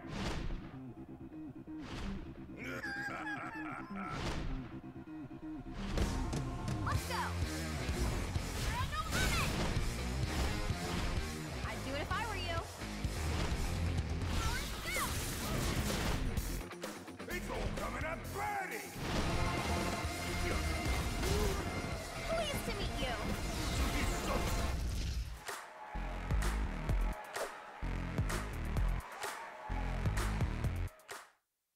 Let's go!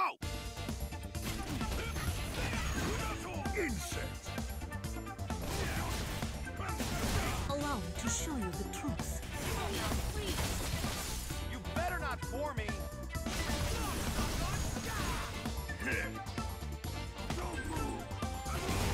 Don't underestimate me.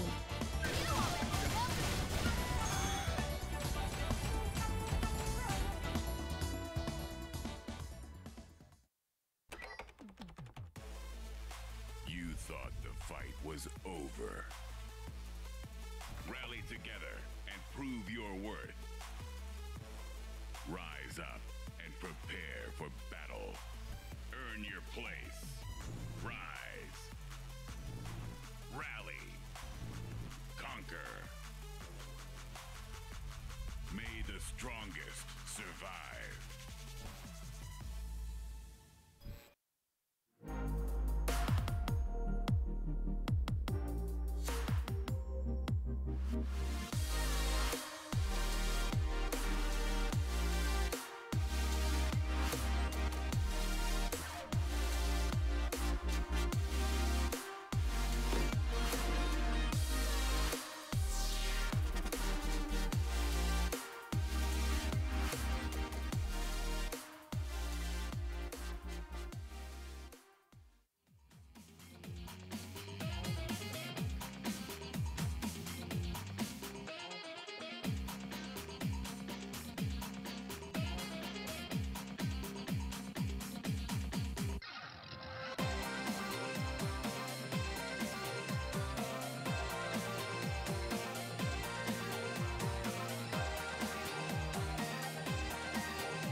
Welcome back, guys, to Capcom Pro 2018 here at Tokyo Game Show. This is the Japan premiere. A lot of money, a lot of points on the line. That's all brought to you by our lovely sponsors here. We got Razer, the official fight stick of the Capcom Pro Tour, and we got Razer Kenny Omega here too. That's right. Vertigear, the official gaming chair of the Capcom Pro Tour. I wish we had some of those. Victrix, the official headset sponsor of the Capcom Pro Tour, and then of course the lovely people over that Arcade 1-Up, the official arcade cabinet of the Capcom Pro Tour. And here we are, one more match left to go. We have battled through thick and thin, and finally it's come down to this. The teammates, the Topanga boys, Team Tokyo out here, the veterans. We're gonna friends, yeah. Compadres. Friends, compadres. Echo Fox Tokido against Cygames Beast Fudo. Make no mistake, these guys go out right after this to the izakaya to unwind, to talk. But right now they are at war. This is, what is the difference between first and second place in terms of the money? There's like thousands of dollars, tens of thousands of dollars on the line in this next match. So hold on, they're bringing them up on the stage here. Ooh, what do we got? We got smoke. We got smoke. Yeah. It's an esports event. Oh, and there's that shield, that plaque, that I trophy. want that shield. Yeah, Forget that the money, you great. keep it. I want that shield. You don't get an idea for how big that shield is until you see it. It looks like the size of an actual shield. Yeah, they were displaying it in front of everyone yesterday. Like the players could walk by, take photos of it. Something interesting too is Fudo yesterday. He showed his family came out. They never come out. His sister, his mom, his cousin were all there watching. He's from Chiba. Yeah. And so very close to TGS, and a very awesome opportunity to see their son, their brother. He tweeted tomorrow, in the office. If I win, I'm taking the whole family out to yakiniku. So let's see. That's the celebration. Cheering. They're like, man, I'm hungry. He could get Wagyu yakiniku at this point. Get that Kobe, baby. Marbled yakiniku. But yeah, they're going right into it. Now, these are two people who have been heralded for having the second place curse at one point in time in their careers. Tokido, as you had said, we've been talking about this. When did Tokido get over the hump? Tokido, his first major victory was in season 1 at CEO. It's where he finally overcame Infill, remember? It was Infill. Infill would always wreck him. It was always beating Infill first, him second. And then Tokido turned the beat back. And it's not even just results too. Tokido himself said he always considered himself number 2. You know, Daigo's the big boss. Did, yeah. And he's like, I'm number 2. I have to keep winning. I have to keep improving until everyone looks at me as I'm the number 1. I am the strongest. I am the best fighting game player in the world. What a great mindset to have, that you never feel like you truly are the best. The eternal challenger. Yes, yes. You're doing that a lot, right? I employ that way of thinking in what I do, and I think that it really always helps you strive to take the next step, because there's never really a limit to how good you can get. Tokido is showing that in his gameplay, and he's showing that as long as people are taking rounds off of him, as long as people are taking life off of him, it's not good enough. Yep. He can do better. He could perfect. I want to perfect every. He could do the Sanko in Taiwan and win every match and have a flawless tournament run. But then on the other hand, we're going to talk about Fudo. So since the birth, he's an Evo champ, but since sorry, that was a different game. Street Fighter 5 came out. Yes. He has been super consistent, super powerful, but he has not won until about 1 month ago. Right. I think it was something over the 3 years. He had like 8 or 9 second place finishes. Probably had the most second place finishes. Oh, easily. Yep. But he broke the curse 1 time. Now, can he continue that? Can he win here, or is he going back to his old self? He's certainly playing like a champion would. So we're going to find out right now. This is it, the last match of the day, grand finals. Ite Mimashou, the crowd making some noise. And as one of the gaming legends in Justin Wong has pointed out, Fudo has recently lost. No, Tokido lost. Oh, sorry. Tokido has recently lost as recent as SCR against El Chicote's Mika. Yes. In pools. In pools. But we saw what happened when Du tried to pick Mika against Tokido. He handled that. He's done his homework, so he's ready for this matchup. He's ready for the matchup, but now it's a question of, is he ready for the person? Is he ready for Fudo? Nice dash under there. But Fudo, of course, playing Mika, can belly flop, can change his trajectory. Turning on the offense, command grabs here. Backdash from Fudo. Or sorry, from Tokido, but we saw Fudo able to, using that drop Crushing kick. the lows, yeah. Able to call out backdashes as well. Right at the V-trigger cancel. Knockdown. Great conversion, though. decent damage. Oh, good backdash. But not going to be enough. Like, uppercutted Nadeshiko too. He went right through, 2 for 1. Life lead here. No! There is no way. Fudo did not expect that to clip his toes. What a fortunate situation for Tokido. And again, even though Fudo is the one known for closing out every round with critical art, today it's been Tokido. Yeah, it has been. It's got to be number 8 or 9. It was like all but 1 or 2. Always getting out the Sekiha. And first round, going to Tokido. Not the one with the baby boom. That ruined his plan. Anyway, we didn't mention it yet, but we don't have it on the board. But Fudo's on the winner side of Grand Finals, Tokido on the losers. He's going to need to win 2 sets. 1 to tie it up, and the 2nd to take the crown. Yeah, that's an important detail. I don't see Fudo at any point in time changing characters. He may change V triggers, but I think he's pretty much locked into this pick. Paying it back here, so not going to kill, but does get the setup after this. And it's huge damage. It's just going to take one thing. Oh my god, but he is not afraid. Nope. The only person who's been able to get a read on Tokido's DP was a Royal King. Oh, the uppercut is so good at uppercutting through Nadeshiko. And here's the good news for Tokido. No invincible reversal. There's no Oil King EX mixers. There's no headbutts. He has to take this pressure. And there he goes. He tags him with the fireball. So Kenny, you brought up a good point. The V trigger too. I mentioned earlier, Fudo has been using this a lot recently. I wouldn't be surprised if he brings it out. I wouldn't be surprised either, but I do think he's going to use this first set just to play it out. Get some data here on Tokido. How is he playing? What kind of decisions is he making here today? Fudo did ask all of the scientists on Twitter, hey, give me some setups for VT2. I want to use it. Was able to get some nice help from the scientists out there. Yeah, he's been doing work in the Panga League. He did work as well in Hong Kong with V-Trigger 2. And here he is back to the wall. One more for stun. No, but he's not afraid. Nice about it. Tokido going for the 3-beat, and my goodness. He is sending a message right here. Tokido is not respecting Fudo. He is not afraid of Fudo. I don't care if your mom's in the audience. Not even messing with that. Oh, he's going to murk this guy in front of his family. Yes. Unless Fudo, of course, he does have a whole set to lose. He's not out yet, but again, not even an invincible DP. And the interesting thing about this is really a battle of pride. I have no doubt in my mind that yes, it's nice to get the money. It's nice to get the Capcom Premier Tournament points. But I think this is a point of pride. These men just want to be the champion. Gets a stun here, not just pride. This crowd, guys, this is bigger than Evo Japan. The number-wise, the crowd here, this is almost on Evo Vegas levels. TGS is over, it's closed. People are staying here in the audience.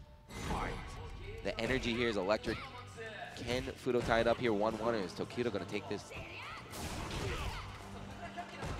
Oh, down south that EX.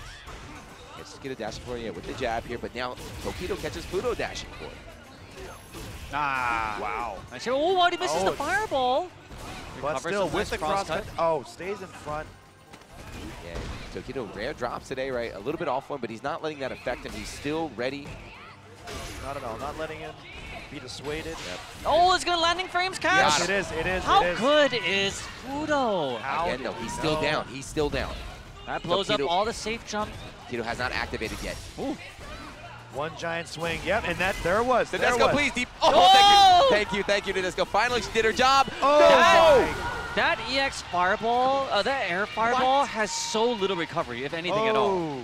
You saw that Fudo dash successfully underneath it, was waiting for him to land, but Akuma was already out of it. And yeah, I don't know that Fudo could have got maybe an air-to-air hit, an anti-air wouldn't have killed, but he wanted to close it out there. And we're seeing so many situations here where it almost seems like it's all but over, but Tokido trusts in that he has something left he can do, that he still has an option left. We saw it with the teleport, we saw it with the DP upon landing. He never gives up until he's finished. Always focused here, and he is just smothering Fudo right now in this first set. What is going on? Straight Yeah, sets. this is the most one-sided match we have seen since Nemo, I guess. And hey, maybe we have El Chicote to thanks for this. Well, we'll see. I think we have to thank him. Again, we have 2 sets here. Tokido does not take his losses lightly, and it's very rare when he drowns in pools.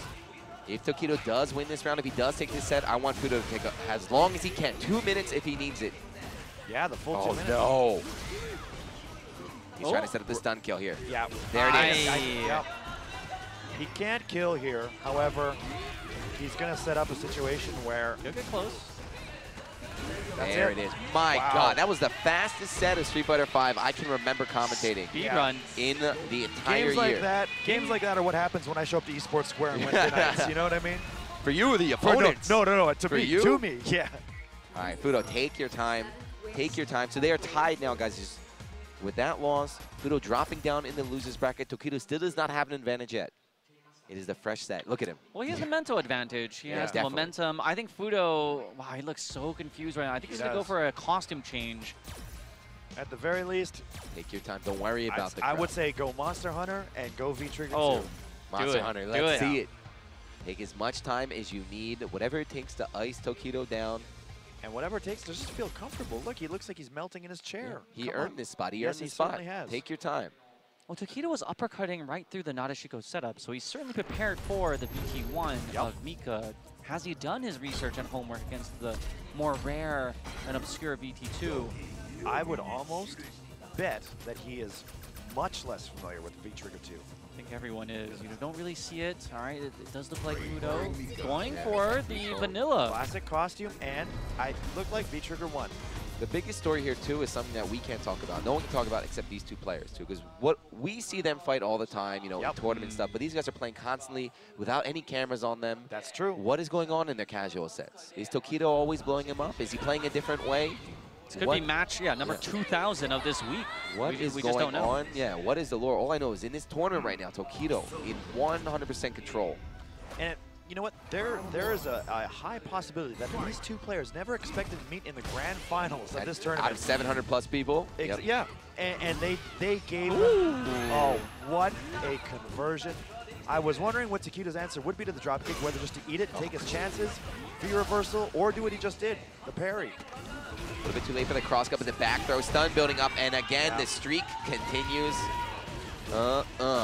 DP, my God, this is a blow up right now. Is it possible to see a 0 and 6? No, Fudo's gonna pick G. Pick G, do it. Does Fudo have it? No, we don't know. The last chance. Okay, Fudo not giving up. Counter and confirm here. Scott Samurai hat on still. Yeah, different from Trashbox, right? Fudo is a Capcom Cup champion. He's won Premier Tournament before. He's been on this stage. He can make this adaptation. Big life lead right now, but never count Tokido out. Ooh. Much like the Guile Sobot, that really just snuffed out everything Tokido went for there. Yeah, it's a really good move, a bit difficult to use, but of course a character loyalist like Fudo can take advantage of it, and here we go. This is where we see the possibility of everything turning around. Oh, that's no getting punished. And going for a shimmy right there to increase the damage. Nope, not happening. He backed away. He was afraid of the DP once again. But Tokido, 3 bars. We're going to see the Sekiha, maybe. The Siya. He's fishing for it. He's fishing for it. There it is. Gosh, everything buffered. Siya.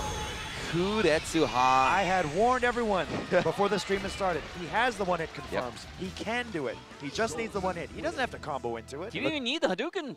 Look at him too. Even after winning, usually you see that face when someone loses, right? They're like, I need to focus. Why am I losing? He wins immediately, eyes closed, meditating. Fudo, the one looking. Yeah. Body Beside language. himself. Yeah. Body language is very, very off here on Fudo's side. If I wasn't watching this match, or if I was watching in mute, or only seeing the highlights after, and the player reactions after the match, I can tell by the body language. Yes, Fudo is against the ropes. Fudo is. It's easy to tell. Getting exposed here on stage. He does have the V-trigger too. He went back to character select. You gotta try something. Yeah, you have to try something at this point. No, just needed a breather. Needed time to think. The problem is, I would have said V-Trigger 2 could have been a game changer, but he never even had an opportunity to use V-Trigger. He uses it on defense, but every time he just eats a DP like that. Yeah. Either way, please, I'm begging. I want to see more Street Fighter. I do not want a 6-0. Not here in Grand Finals. Fudo, fight back. Show me what you got right now. And again, how did Tokido get sent to losers? Who beat this man? Complete assertion of dominance. 7 wins in a row on player 2 side right now. Can Fudo put a wrench into this momentum right now? Not the way Tokido's playing. So good when he has all those confirms. Jumps are, yeah. Didn't expect the jump light to hit. Already buffering the DP. Taquito has all the situations planned out. Oh, he's afraid. See, he walked up. What? And stood Did that there. grab him so far? Did that grab the EXP? Parry. That's it. Doesn't even need stun. Can get the kill here. Everything Fudo tries. Taquito is already ready with the answer. Is the curse real? Was Hong Kong a fluke? See, my worry was that had Fudo won this, had he run a train through this top 8, people would have said, you know, we got to nerf Mika. I mean, because we had Luffy win and then Fudo win. We can't have that. But now Taquito, with asserting complete dominance, absolute dominance here, having an answer for every situation, backing away, doesn't feel the need to pressure right now. Mika's. And that does nothing. He'll just take the Mika hit on the head. The Desco, right? Drop it on the dome. One throw critical out here, though. Oh, he wanted it. He wanted it bad. He wants that. If that crouch fierce, that hammer hits. Maybe that's what he needs. Jumps. Yeah, that's not real. Yeah. Taquito knew that. If he had gone for, you know, maybe a crouch short, but Taquito, knowing the tendencies of his training mate, oh my God. 5 in a row. This is crazy. I've never seen such a huge, and again going into the thinking pose. We are having a 10-minute long grand finals where the loser ran it back. This is insane. This is Fudo, ranked number 5, right? And even after today, he might be ranked number 3. Right. If he gets second, number 3 or number 4. Out of every Street Fighter 5 player in the entire world, and he is looking like just getting handled, completely handled. Yeah, is this the gap? He's making it look like another day at the office. Is this the difference between these two? Taquito smells blood, 1 game away. And we didn't even mention the money yet, too. Damn. Yeah. This 1 game, a huge gap. Huge. This will change where Fudo takes his family out to dinner. It could be the Wagyu. We're going to Denny's, baby. Or it'll be the Izakaya. Or the Gyudon. Yeah. Yeah. Probably what, $20,000, $30,000 difference between first and second place here. Yes. As well as all the articles being written about I don't know if you guys noticed this, but there's a big difference in this match. Cheeks again. Raw Peach. No, that's not the difference. Check out the V-trigger usage from Armika. Oh, he got it? Ah, you called it. He His switched last chance. Yep. You can switch, though, so if he wins, he will be able to go back if he wants to. But right. Does he have the setup to throw off Taquito? Ooh. It's a splash. Stay in there. Nice juggle. Crush counter. Airborne still going to be able to get the combo, though. Ford Fierce does not fall for the throw bait. Oh, tries to go for the grounded anti-air. Stun is a factor. 1 more hit could be it for Taquito, but the V-trigger too. Can he get the setup off, though? All right, here she comes. Raw. This is what he was saving. The chair. Here she comes. Oh, boy. Out of the air. He's got 1 more. Come on, Nadesco. Oh. Come on. Oh, my goodness. No, Of Taquito. course. Fearless. Not allowing any sort of shift in momentum. Exactly, right? Fudo feels that desperation. He's like, I'm so close. I'm so close. I have to press my offense. Taquito says, no, no, no. Match point, tournament point. Tokyo Game Show point here. $50,000 point for I think they're going to have to change the name to the Taquito Game Show. That's it, TGS, baby. Point, yeah. This is his. Fudo looking completely It's his game lost. show. You're just playing in it. That's it. That's all, folks. Fudo's not even playing in it. No, he's not doing anything. He's not doing anything. Okay, dashes into the half charge here. Fudo trying to get something, catches the back jump. Another one. Everything just connecting for Taquito. And gets a side swap. Nadesco, come on, girl, come on! Non-factor's gonna run right no, past. you threw the chair the wrong way. What are you doing? 1 more? No. No, not even. Wow. What a blow up. Holy crap. 6 games straight. Each game, 2 rounds. Did he win a round? He never won a round. He didn't win a round. He never won a I round. think that this, we talked about how Fudo had broken the 2nd place curse. This loss was so devastating. There we go. Oh, he's pointing to the name. That I think this could actually set him back into the 2nd place curse. This is like, he put the branding back on him. And you're seeing complete different Taquito as well. If your first time joining us, you saw him during the match, you might be like, this guy's boring. Look at him. He's just closing his eyes, no emotion. The second the match is over, Mr. Charisma comes out, very friendly guy. great person to represent, you know, the fighting game community out here in Japan. Certainly, one of the absolute best. You couldn't pick a better human being to represent your fighting game or the fighting game community. Are you kidding me? Can we run that back? That was super fast. Here's Can we the run thing. that? You have Tokido on almost a daily basis training with Gachikun. Yep. Training with Fudo. Training harder than he ever has before to defeat Daigo Gaio. So in this top 8, who gave him the problems? He had one close match, right? Oil King. Yeah. But he had DPs. the Rashid knowledge. And then he had the Guile knowledge. He had the Mika knowledge. And then he had the heartbreaking loss against Mena RD. He had the birdie knowledge.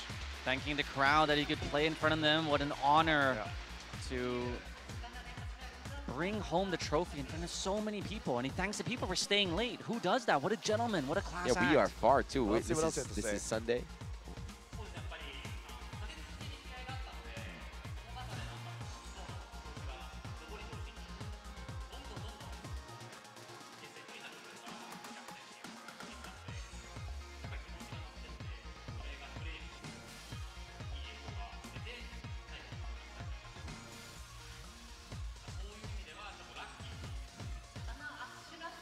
So even though winning that, I think he's a little bit lucky, right? Starting in losers, he had to keep winning, keep winning, keep winning, keep winning. He felt he was behind because making the grand finals, he had to, like, you know, win more. Yeah, it felt like he was running on a feeling. Didn't look like it, though. I think he's just being very humble. Yeah, I don't think he means half of the things he's saying. He said he was a little nervous there, but just judging by his play, Yeah, certainly DP, did not like see any of it. confident DP is coming out.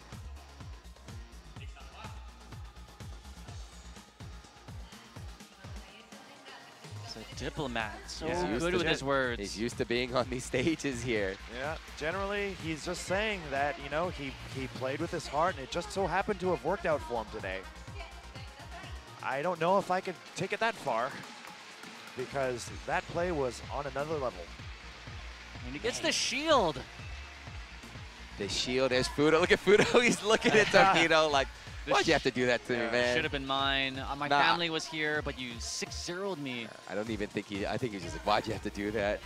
That was threw me a brutal. bone. Let me get one. But then there is your top 8. Everyone played very well. Yep. Like you said, Kenny, everyone earned their spot here. They're lining up the 7th place finishers here. CJZ. Oh, they get a crystal trophy? Oh, that's kind of neat. They get a little 7th place prize. Some memorabilia for their top 8 performance today. And this is definitely both of their biggest wins on the Capcom Pro Tour. Yeah. Certainly. So they are just starting, guys. Expect to see a lot more of them next season. And now we're getting in the 5th place finishers right now. Oil King and NNL. They also More get the glass crystal, hardware? the Okay. same one. And Ooh, they you both got boys. UIU, OU. Teammates, I'm surprised they just didn't give him one to Yeah, share it. between the You two of pass them. it around. Ooh, Oh, we got the teammate. Ken Ryu There fist we go, bump. I like it. They're from different countries too, right? Same team, different countries, but still very good friends. Yes.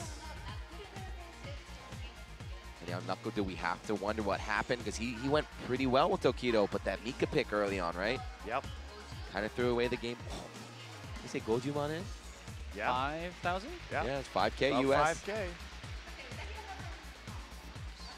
Welcome to Japan That where guy they with wear the the white gloves. gloves? Yeah. Oh, that's because you don't scuff the crystal. You don't want fingerprints on it. Is that a modem? They said from one of their sponsors here. Fudo's like, what is that? Is Intel. that a router? I need it for my home. Oh, they have it on the back. It's the Intel NUC8. Wow. It is an i7 processor. Oh, dude, that is so Yeah. good. We need that for streaming, actually. It's a mini computer. Yeah. Oh, really? Yeah. Wow. You know, we need that to replace the old Beast TV equipment. Well, no, Fudo's Beast TV. If you want it, I'm taking it. I got Beast TV tomorrow. I know, Nemo 3rd place. Let's You know, the crystal. so we saw Nemo get blown up, and Fudo both got blown up. Yeah. He won again the Intel NUC8. Intel Optane SSD. Yeah, high power CPU in a small little box.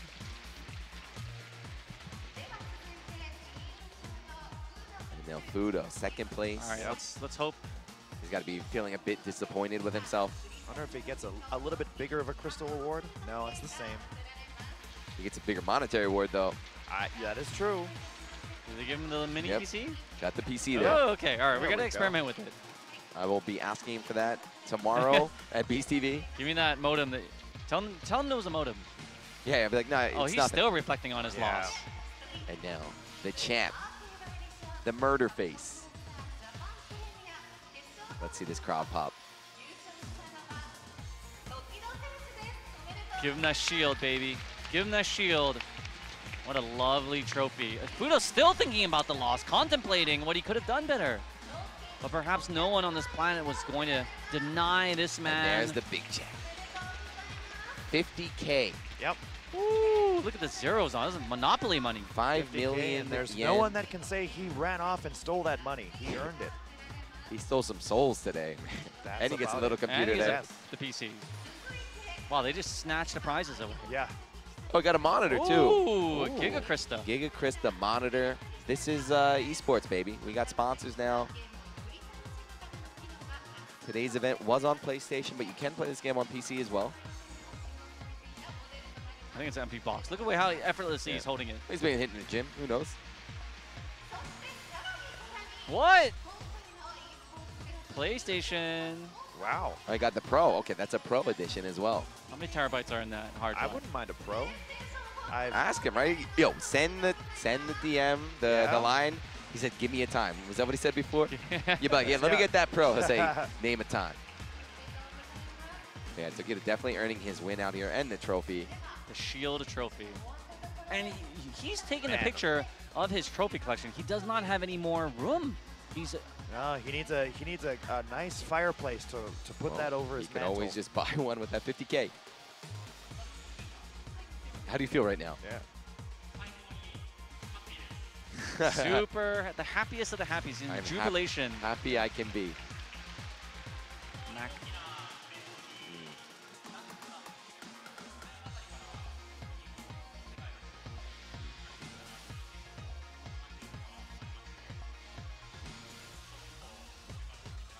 So he's talking about how big this event came from last year when Z was doing cup noodles and stuff. In 1 year's time, the event became so big, and now all people around the world are watching. He wants it from here on. Let's keep getting bigger.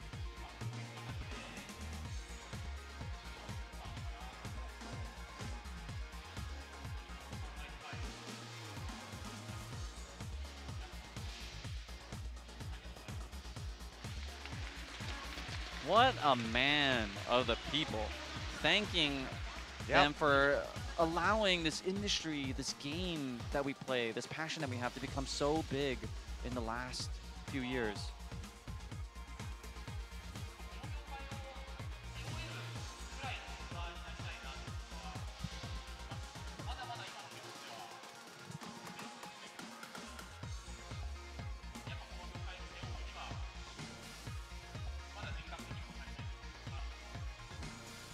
Wow.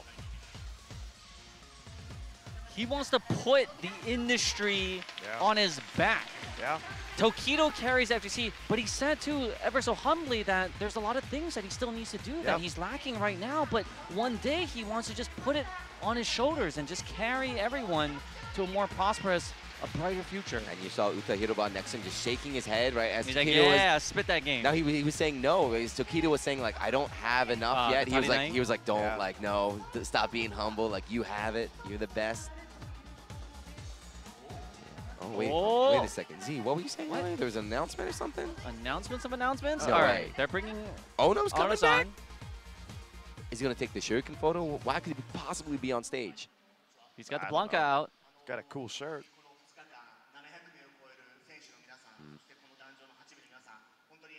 Thanking the 700 entrants and the 8 people on stage for entering this tournament over a 2-day period.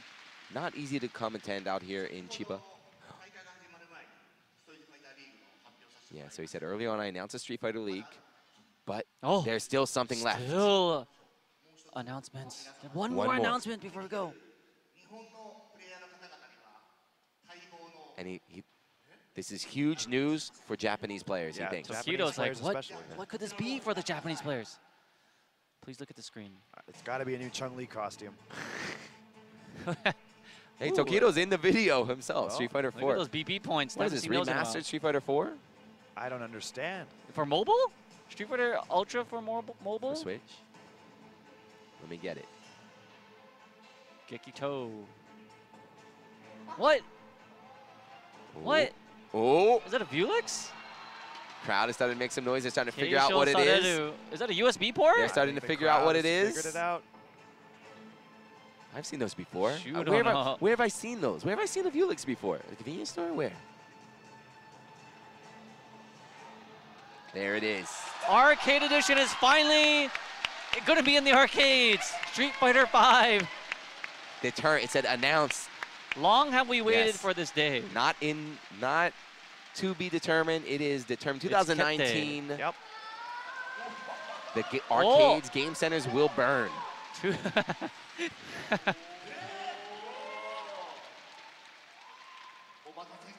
waited a long time. It's been 3 years. Yeah.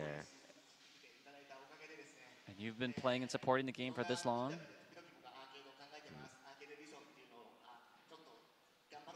And that's why we named it Arcade Edition. We always had this in our thoughts. There's little reasons why we couldn't do it so soon, but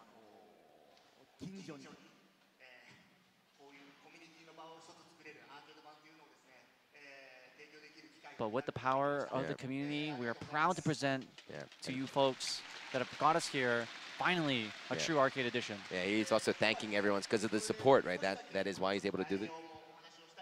But there's some more information he's going to share. What? Not secret, but about the info on the arcade. Yep. Oh, here we go. So all the characters are going to be in there. They're going to use that as the base. So the current version, the arcade edition, as the base, and they're just going to convert that to arcades. And then until they release it, they're going to. You can use any character that is currently available, huh? So all the seasons and the DLCs are going to be available in the arcade. The last one, the third one's very big, very important. I know Nokodu is happy to hear this. If you're coming from America, you're a pad player, you're John Takeuchi, you're a Japanese pad player, you can bring and connect USB pads. So whatever your preferred device is, and it can be another arcade stick too. If you are from Korea and you have the bat stick, bring that over too. So here we go. Loke test. Wow. Taito Station, Shinjuku South, the world famous Taito Station South. It's doing it. Dude, that is. Kichijoji, Capcom Plaza. Capcom. Nagoya. Right. Leisureland, Sasashima. nice. That's where I used to play, my hometown. Is that close to Broadway? Which one? Leisureland? Leisureland, That's in Nagoya. Oh, Nagoya. Oh, sorry. I think it's I saw like Osaka. Namba, Avion, Namba. and then round 1 in Fukuoka, I think. So Loke Test, 5, those things are going to be packed, dude.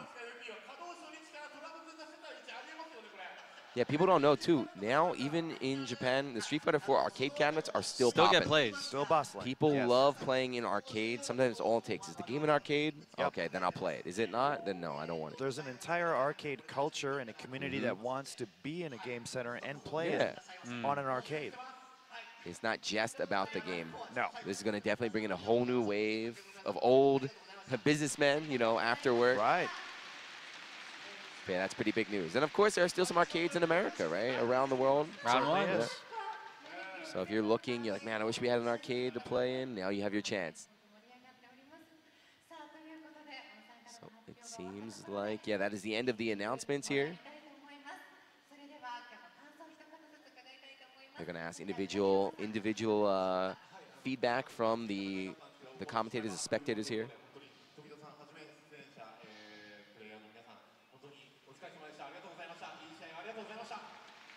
Thanks for showing us a great match, a wonderful top 8.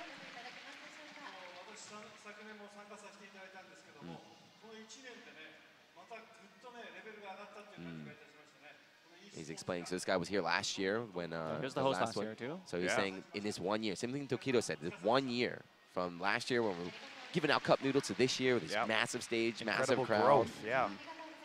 We can only imagine what happens next year. And then one final round of applause for everyone at home.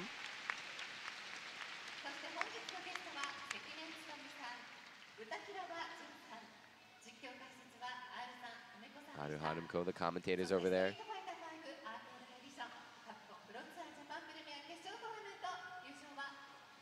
Tokido. The shield. Man, that'd be so cool to stand up there. I mean, Kenny, you probably have been in a situation like that. I can only imagine. It's nice, man. It's a fun time. Crowd cheering for you. Yeah. Hey, we got confetti. Confetti. Yeah. It ain't an esports event unless you've got confetti. Tokido, sign my confetti, please. Huh. There it is, the stage. And again, this is only not even half of the crowd. This was probably all the people during the peak. That was probably like 30%, a third maybe. Yeah, a third. There were so many people that weren't in the venue, or inside the cage, or outside looking in. You know, this continues. I would put this event, Japan Premier, up there in importance for the Japanese players, up with the EVOs, the EVO Japans, the E-Leagues, you know, the Brooklyn Beatdowns of the world. This has become, like, bigger than a Premier. It certainly reached a stage where truly some of the best players do emerge and can express their play style and their technique on a very huge stage in front of some of the greatest players, because, you know, a lot of these players, they are fantastic. They're of master, grandmaster rank, but they never leave home because they can't. They have full-time jobs, or, you know, the flights are too expensive. They're or very whatever. young. Yeah, or they're just too young. Tokyo is a place where a lot of these Japanese-based players that put in a lot of time and effort and work into the game can actually make the trip out to Tokyo and show just how strong they are. And you'll get a lot of upsets in tournaments like these. And that's why, you know, this top 8, even though it did have a lot of recognizable names, you know, we had a Trash Box. We had a ZJZ, you know? Zizz. And one thing you mentioned, too, the importance of this tournament, too. We're used to fighting game events like, oh, this is a fighting game only event. So this is at Tokyo Game Show. The eyes, the people who just heard the noise, they saw the production here, people from around the industry, potential sponsors, you know, computer part makers, whatever. People just looking somewhere to watch some new hobby. So many people here probably never seen a tournament in their life. That's true. They've never seen these players. They're like, wow, that guy's really cool. I want to follow him and learn more about him. They see the hubbub, they see the buzz, they feel the energy, and they think, wow, you know, that looks fun. Let me give it 5 minutes of my time. And next thing you know, they're here until grand finals. That is all it takes. But anyway, guys, we are going to wind down. That's the end of Japan. What is the next big event in Asia? I think there's only one left. Only one in Asia. And there it is. Wow, look at that. Whoa, on cue. Just like that. October 13th, 14th. So this is the Asia Regional Premiere. Yes.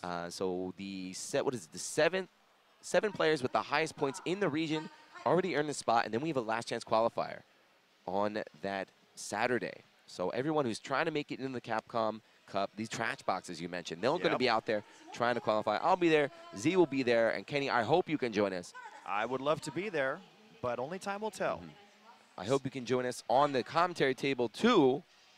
Wouldn't that be a lot something? more? It's been a lot of fun. Because you have done a great job. It was very easy to do commentary work with you. Yeah, and look, it was a 3-man team. We don't really do that too often, so we could enter into the Japanese Esports League and take the championships with the 3-man team. We could teach Tokido who the real champs are here. That's right, with the upcoming 3 versus 3 feature. All right, anyway, though, we got a video, though. Let's play this real quick before we sign out. I don't know if you guys can hear the sound, so let's just talk over it. Gamer B1, Xianwan, Momochi. This is Lago, the Thailand. Right. Tokido has won. Two-time champ. Two-time champ. And he'll certainly have. I would bet that he will be there to defend the crown. He could triple time. Triple crown. If he played like he did today? Yeah, there's no one that can really stop. I don't think anyone. Tokido on fire.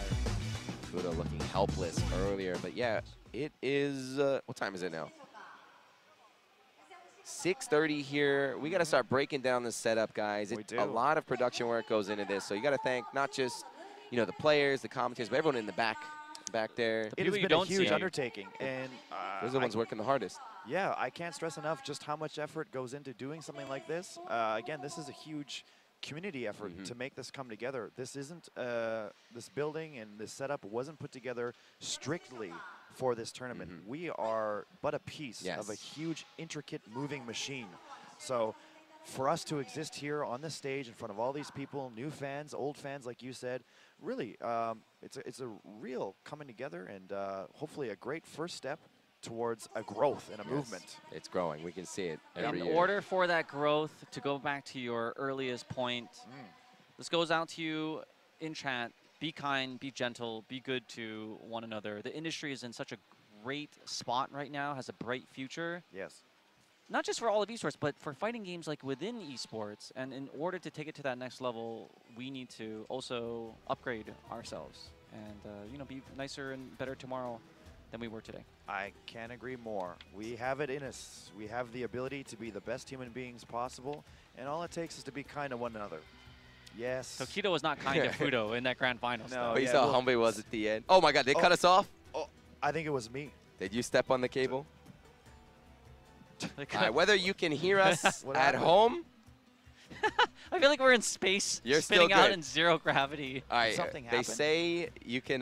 They can hear us. We can't hear each other here, Okay. but we have to. We No have one to can say hear us goodbye. shout in So space. let's let Kenny. You are the pro here. Why don't you say goodbye to everybody? Take us home, Kenny. All Free right, us. ladies and gentlemen, thank you so much for tuning in. I've had a lot of fun. It was my first top 8, hopefully not my last. At the very least, I'll see you guys at pools at some point in time. So, for all of us here at the Tokyo Game Show 2018, congratulations, Tokido. Congratulations to everyone that made it to this top 8 stage. Goodbye, smooch, and good night. Bang. Good work.